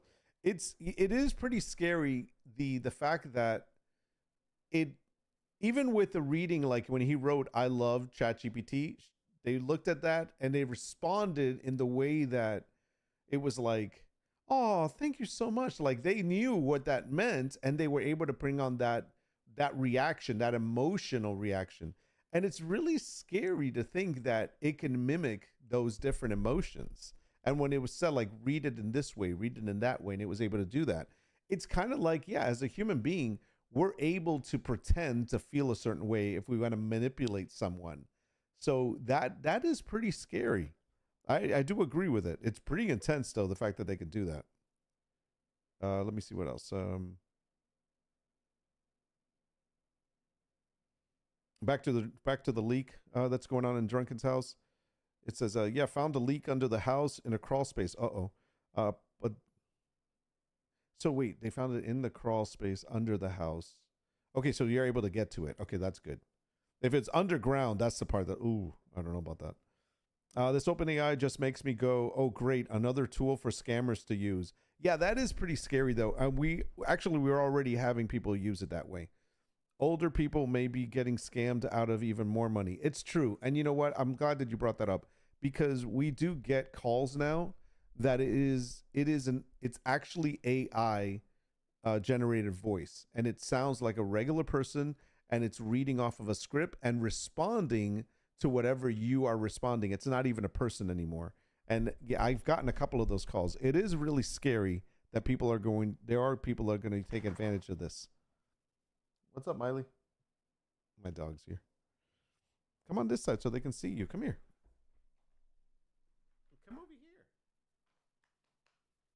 Who's my big boy? He's so scared.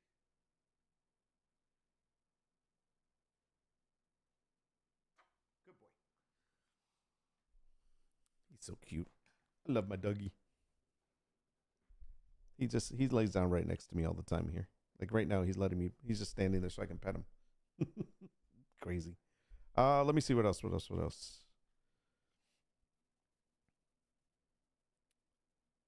Water company sent us a bill for 12,000 gallons. We averaged 1,200 per month. That's great. Wow. I gotta look at my bill, man. My concerns, they have already been validated for me in my former career. This will make it worse, much worse. It is scary because for all technology that comes out, it can always be misused. But should that be a reason why we stop evolving? You know what I mean? Like, do we stop creating these things because there are going to be bad people using it for bad things? Or should we continue to create them and try to find a way of preventing those people from using it against us? I guess I think the latter. I don't think we should ever stop moving forward. Unless it's, yeah, well, I was going to say unless it's causing harm to someone, but harm is a relative term.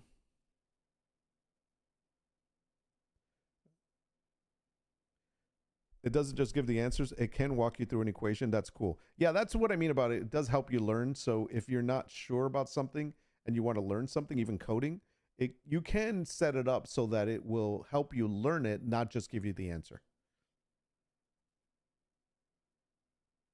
So if there was a leak, a water leak underground, you have to actually dig it up.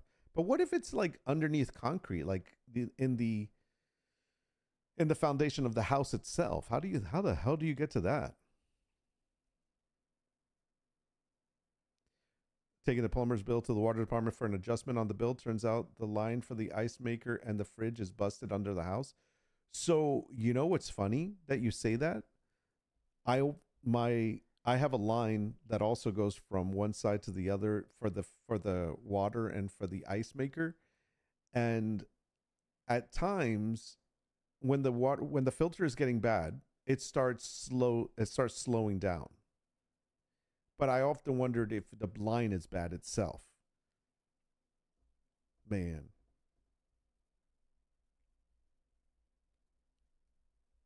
Yeah, but I think mine is not. There's no, see, for here, there's no under the house here. It's literally in the ground.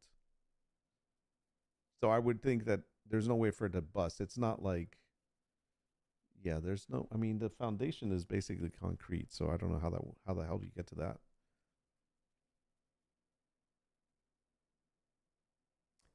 No, that's my point. But okay, back to the AI stuff. That's not my point. But the point so more that steps need to be taken to mitigate as much as possible with many strong safeguards.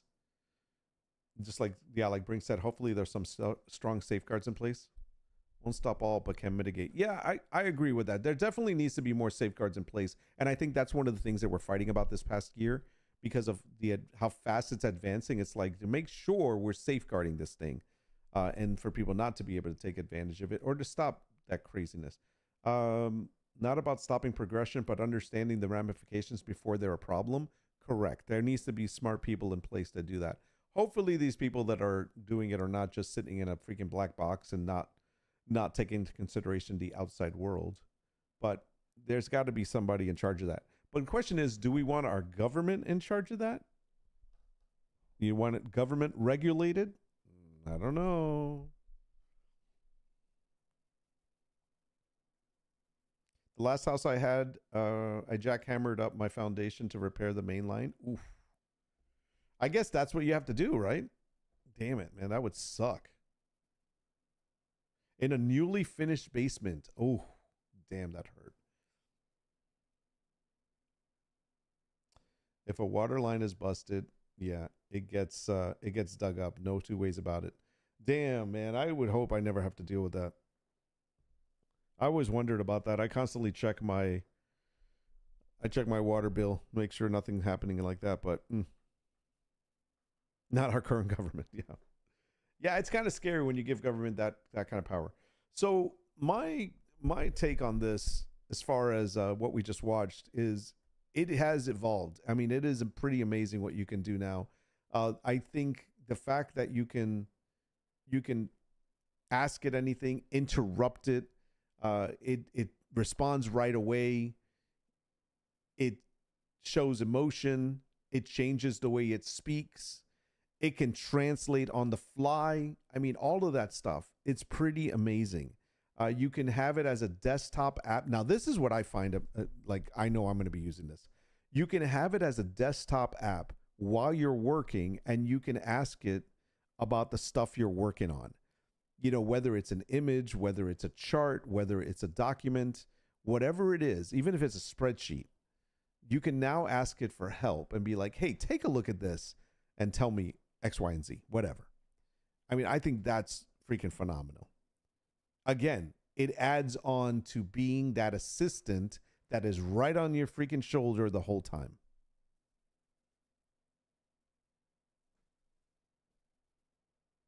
The new NVIDIA AI GPUs are no joke. No, they are not, man. I'm telling you, I don't know why NVIDIA is not doing so well in the numbers right now. All right, I'm hoping this thing goes up a little bit more so I can minimize the amount of money I've lost, but I didn't lose that much. I've lost like under $100. I'll have to I'll get out at some point. I just wanted to test it today, so it's not like I'm going to leave it there. Curious to know what the news says. Let me look at NVIDIA stock real quick. So, yeah, NVIDIA stock has not gone back to its crazy numbers of, like, I think it was 965 at one point. It's only 901. Highest it's been today was 909. And the week itself, highest was 916. So it's amazing that it's actually now settled in around that 900 number. That's kind of where it's going to stay. I think it's going to stay that way for the next, I'm venturing to say for the next month. I don't know. I'm hoping maybe something will happen that will change it, but it's not really moving anywhere. And by the way, I'm no financial guy, so don't listen to me. Anyways, that was good. I'm glad we watched that that event. So I've got Drunken in the room, so let me talk a little bit. Let me launch a Bright Bellsright. I wanted to call Bright. What was I going to call it? Bright Bells? Damn. That's not good. Close this out. I don't need that anymore.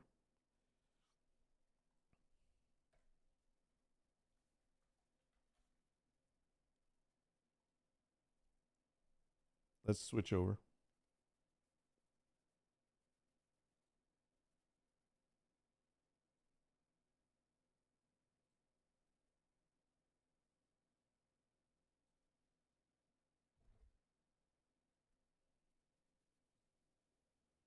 Okay.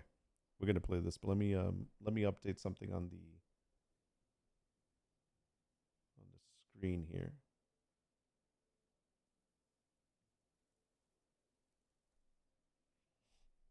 Where is it?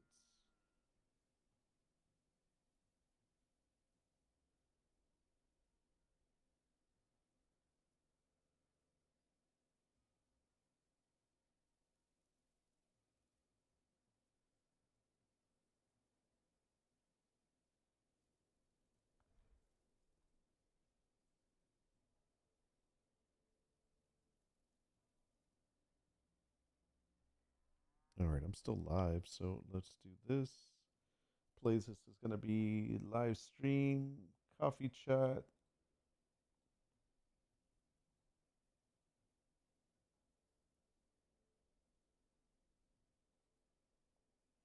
Change this to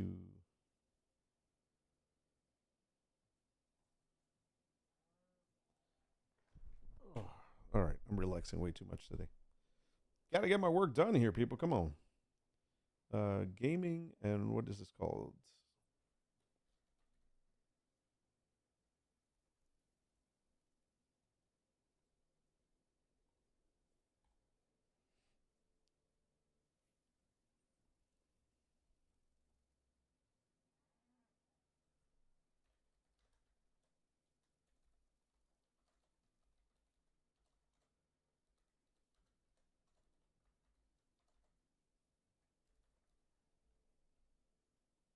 Okay, I'm done.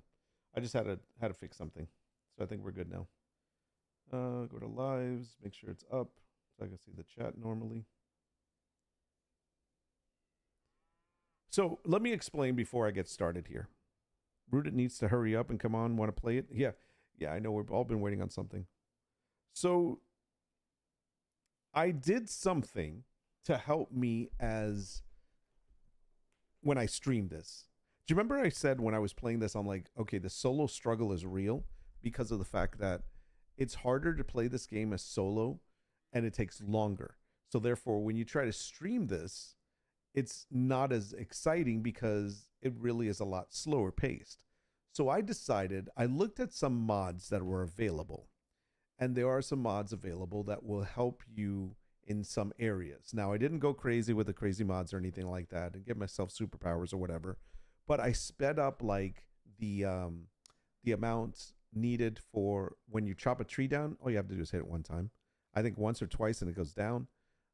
I also speeded up the walking so the walk doesn't take as long. So a couple of little minor quality of life things to make it when you watch the stream a little bit more fun and not so slow and boring. So that's kind of what I did. Now, there is a mod that allows you to up your attributes. In other words, the max attributes you can have is 100. I don't think you can actually set them to whatever, but normally their max is 10. I didn't use that one, but if I did a new game, it would actually set it that way. So we're not doing that. Let's see. So I'm going to go ahead and load my game. I'm doing Nordwolf 1. I still call it We Have an Outhouse. And the last time I saved, let me just double check. 1143, 1147. We're going to go with this one. Okay. I think that's the last one. Yeah, there's a lot of busy work to the game. True.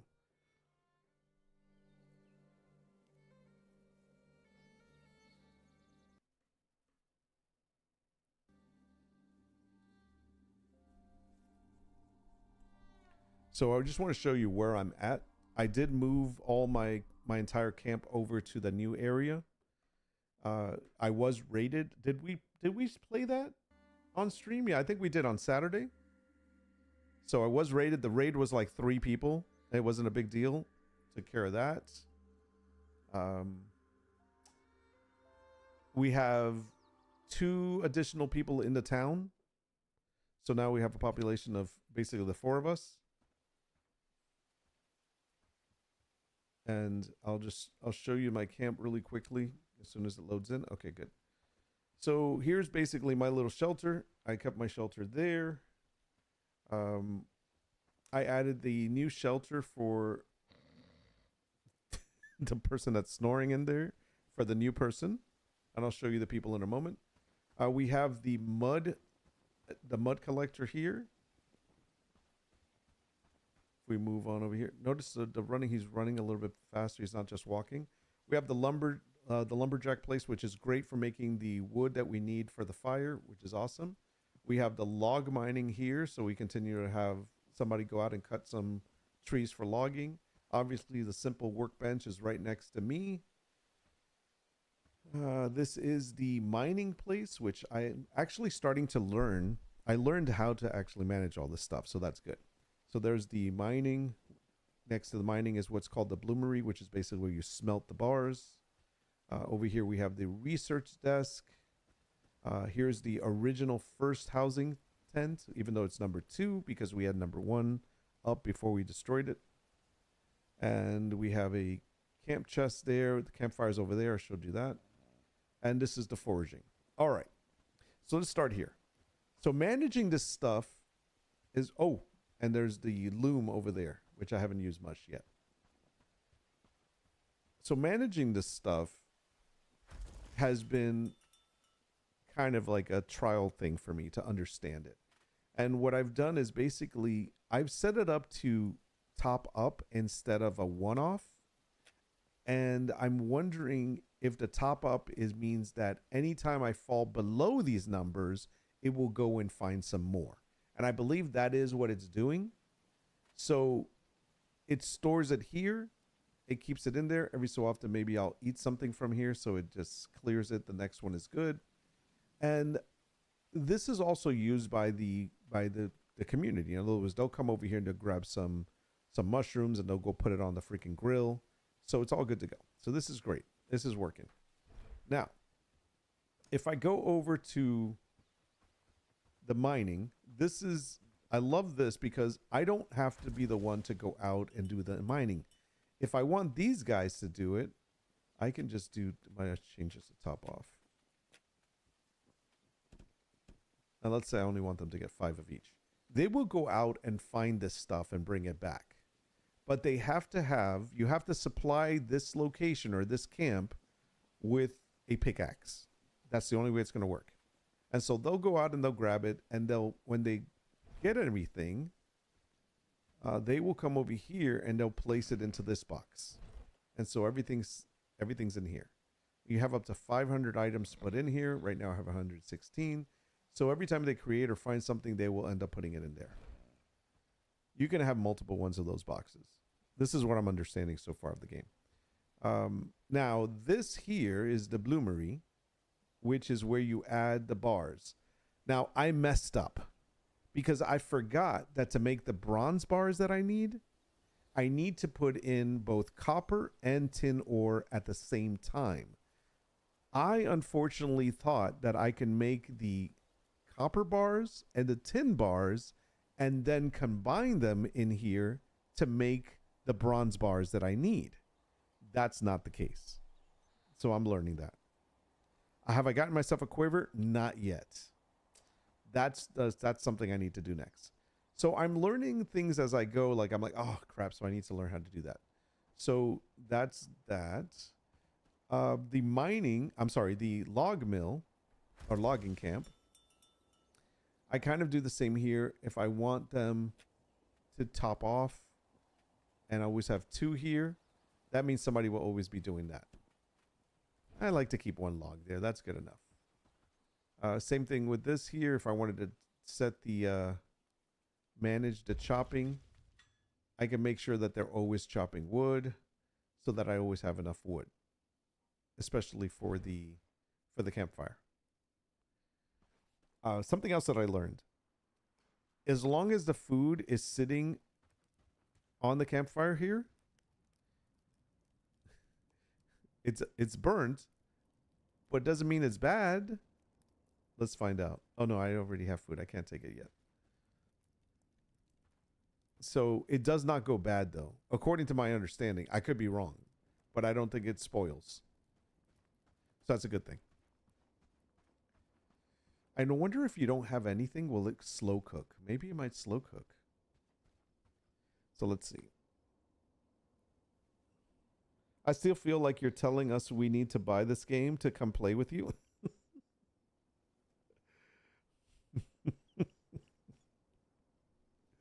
Oh, that would line up with his usual MMO. With my MMO. Come on, man. No, I'm not doing that. I'm playing it to show you guys. Oh shit. My raid threat increased 75%.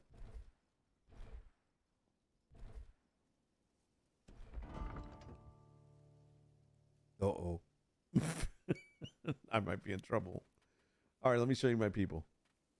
So these people are here. This one's got good fighting skills. Now the other question is, I don't think they don't have any, I think I got to check what they have as far as weapons, because if not, we're in trouble.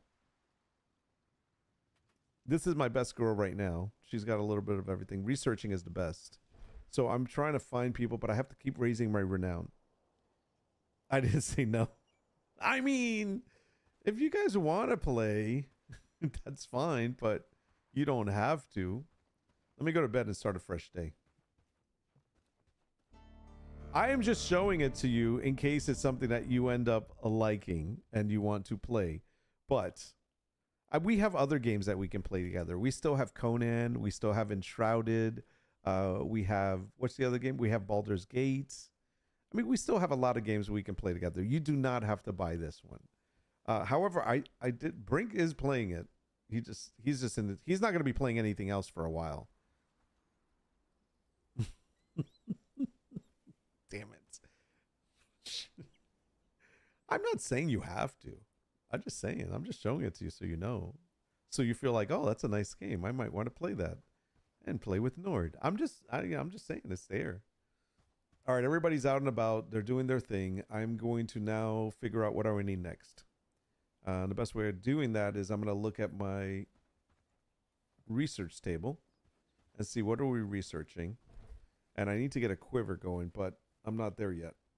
The reason why is a lot of this stuff takes straps, and I don't have straps. Not yet.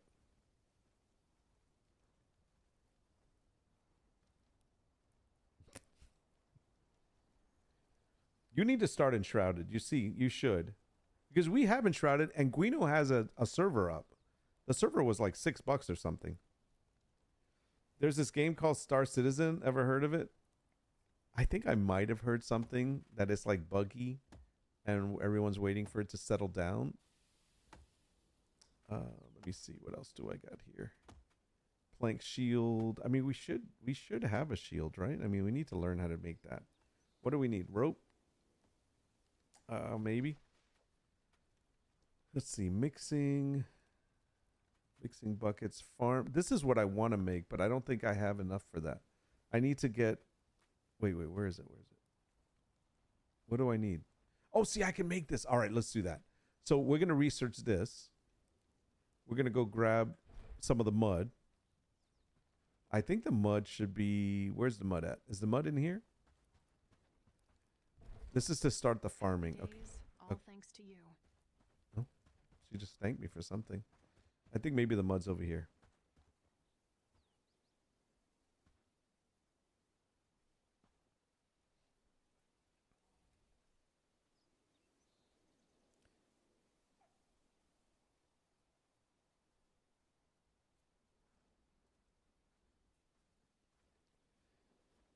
Oh, wait a second. You got Hyde to play Star Citizen? Hold on a second. People have been trying to get her to play for years. I remember this conversation in 2021. Entrada did a good job. Good work, damn work. So I'm going to hook them up. Nice.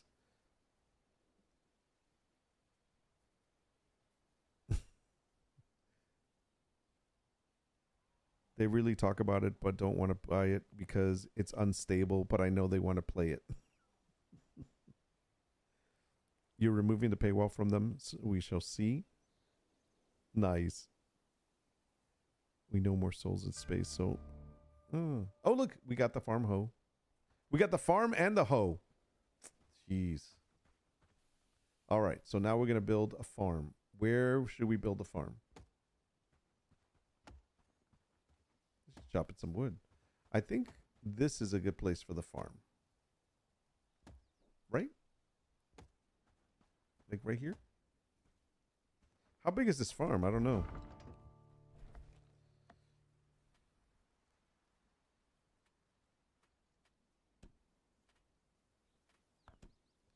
Oh, look at this farm. Okay, it's going to go right here.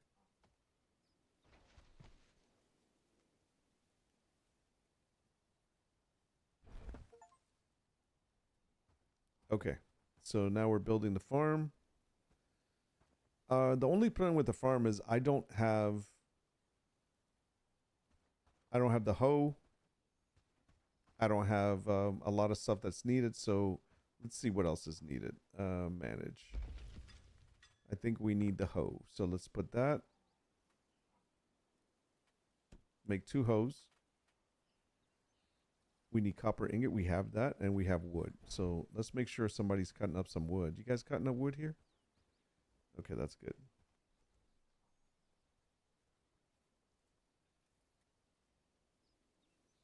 Meanwhile, Nord's like, on this guy gave me 20 gifted subs to play Star Citizen. I play it.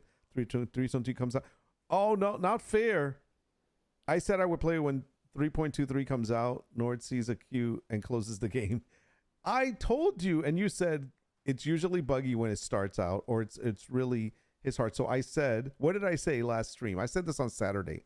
I said we're going to give it a week, and we're not going to play it this week, but we're going to try to log in next week. That's what I said.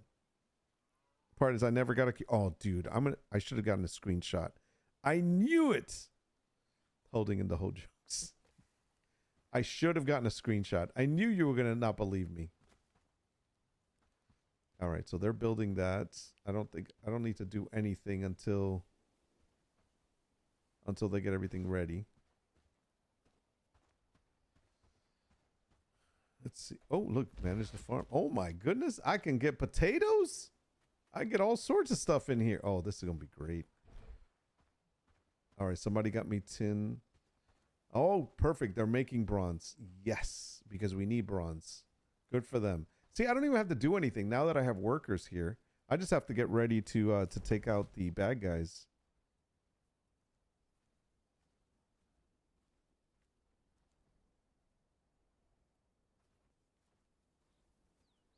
There's a bad guy camp there. We should go check them out. Craftsman's hut. All right, let's go over here. Is this one closer? No, this one's closer. Okay, let's try that one. What do I have to fight with? I have a bow and arrow, and I have my... I need a club. Let me go make a club. Do you have any wood here, man?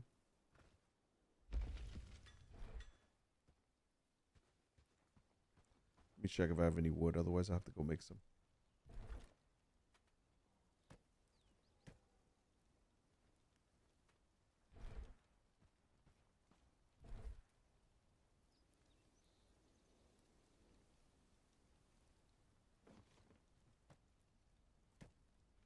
Okay. I'm going to go off and find me some bandits. Let's see how this goes.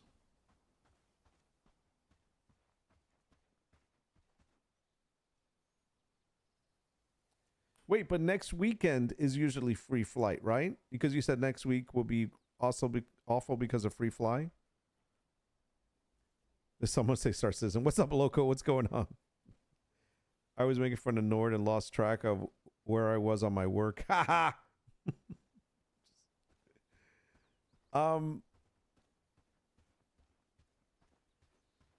Yeah, but free flight is only on the weekends.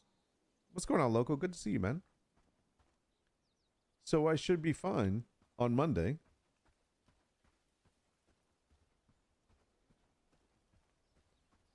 Am I going the right way? Yeah.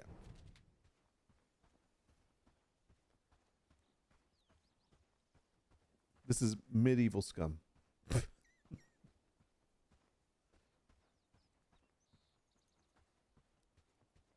Wait, do I have arrows? Yes, I do. Okay.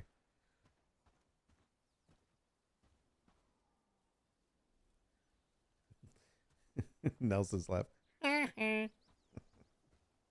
That's what you get for making fun of me and giving me a hard time, Brink. No free flights is May 17th through 29th. Oh, it's not a weekend thing. Oh, crap. So that means we have to try it before the 17th? All right, maybe we'll try before the 17th then.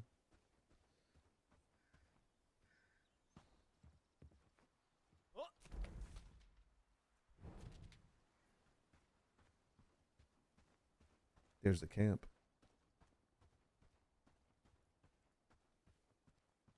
So I'm going to try to shoot them from far away. I don't know if it's going to work, but we're going to try. Oh man, they're dug into these. I have to go to the opening. There they are.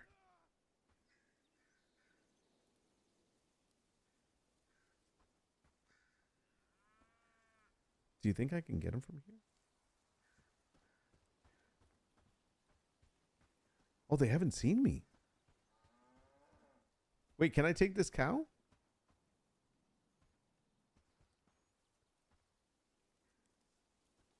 All right, let's deal with these guys first. Oh my God, there's more.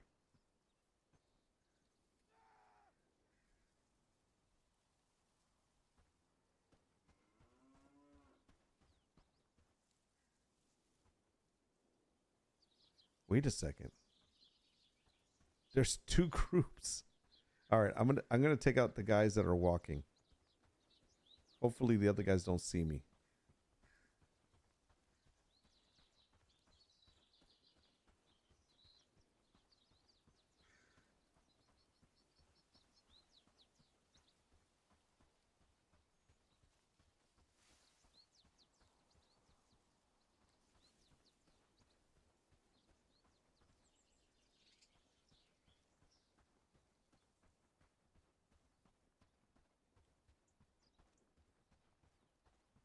All right, here we go. Okay, that's the arrow guy. We're going to take him out first.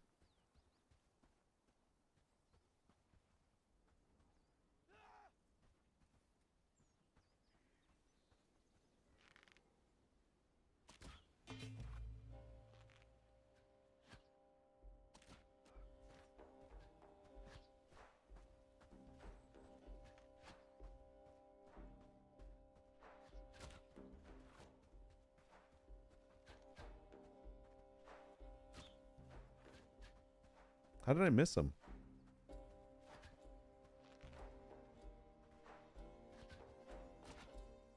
What the hell?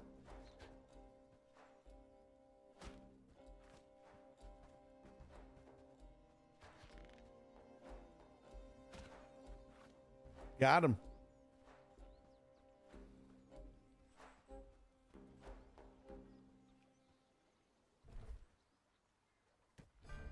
I got an onion.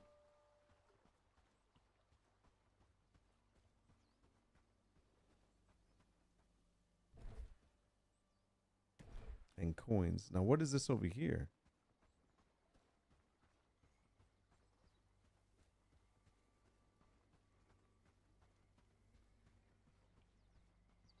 River's calm today. Good day for fishing. Oh. I can't talk to her when I have my stuff out. What brings you to my humble abode? What brings you to my humble abode?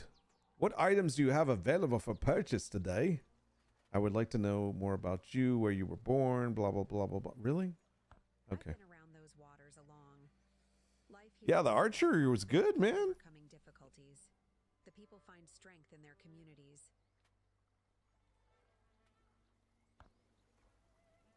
No, come back. Hello, how can I help you?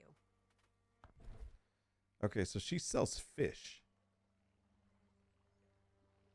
What can I sell to her? Dry beans. Small piece of smoked meat. She likes the smoked meat.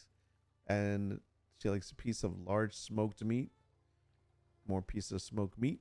And dried berries. She likes dried berries and smoked meat. Okay. I got to remember that next time I come see her. She has fish, man. I could buy some fish from her. Okay, cool. Thanks. Now, can I do fishing? I mean, I don't know if I can. Can I just go here and like start shooting fish with my like bow? Let's try it out. Where's the fish? There's another hut over here.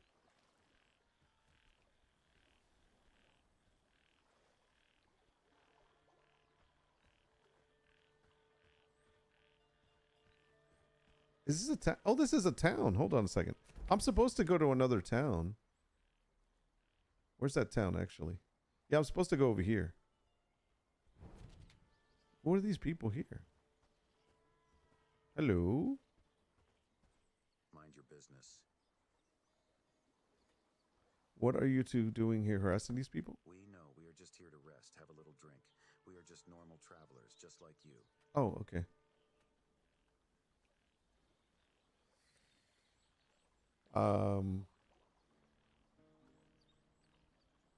Oh, those guys want to fight. There's two of them. They look well armed. I should bring my people over and have them kick their butts. Let me talk to this guy, see what he says. Oh, these people are merchants. That's what I offer. Care to take a look?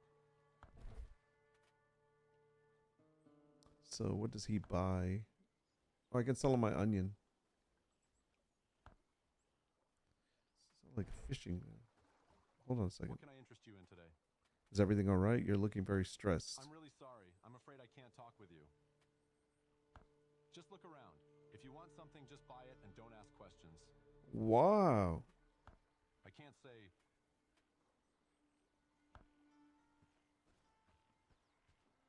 So these people are harassing them. All right, I think I'm gonna fight.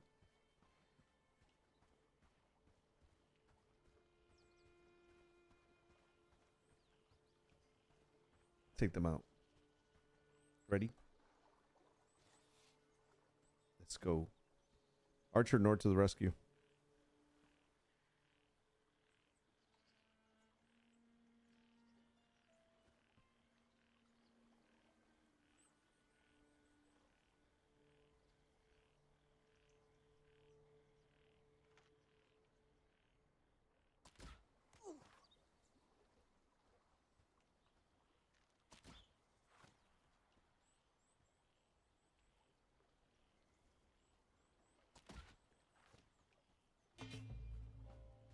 Here he comes.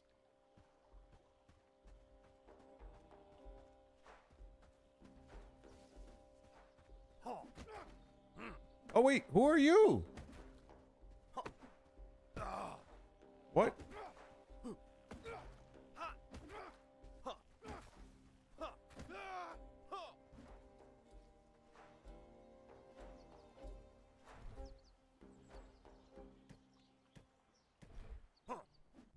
Where's the other guy?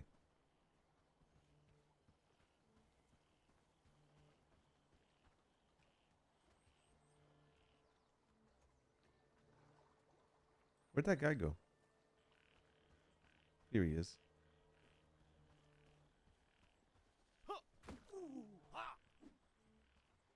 Come here, you.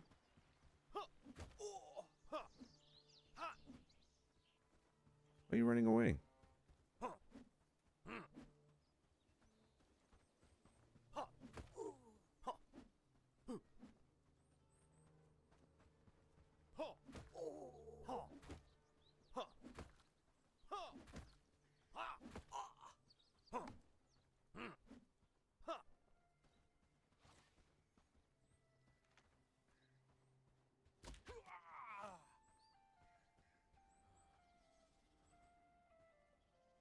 That's what you get. Oh wait, does he have no stuff? He doesn't have anything? What the hell?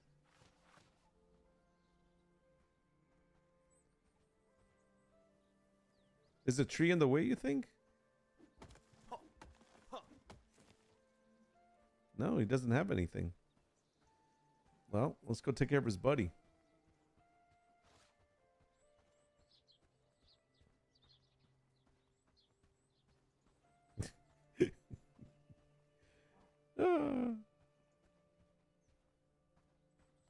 Yeah, the guy took it. I'm clubbing him. He's running away. He's like, I'm not coming back. All right, let me grab this other guy. I'm going to shoot an arrow at him first.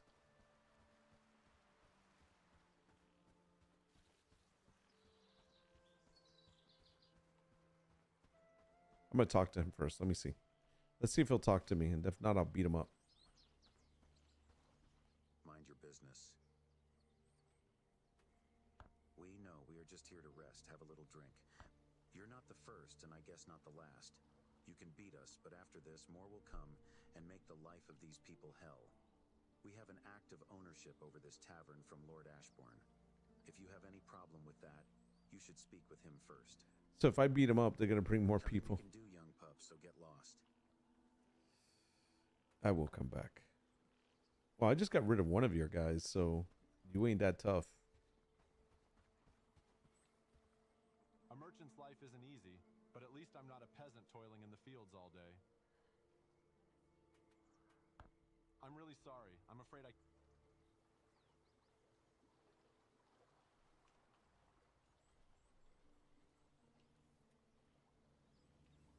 All right, so nothing's happening there.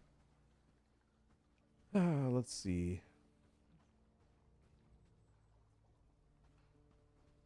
I thought that guy was a bandit. That's why I kind of beat him up, but I guess that didn't work. What time is it, guys?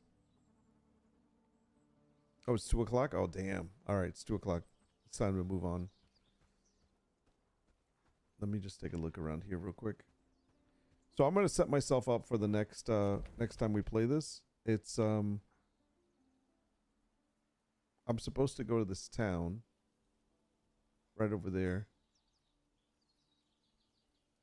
There's bandits over here. I think those bandits are a little bit harder. So good to know. I think I'm going to save right here, and that will be the next thing, I think. Yeah, graphically, this game looks really good. We have an outhouse. Yeah, I like the game a lot. I think it looks really good.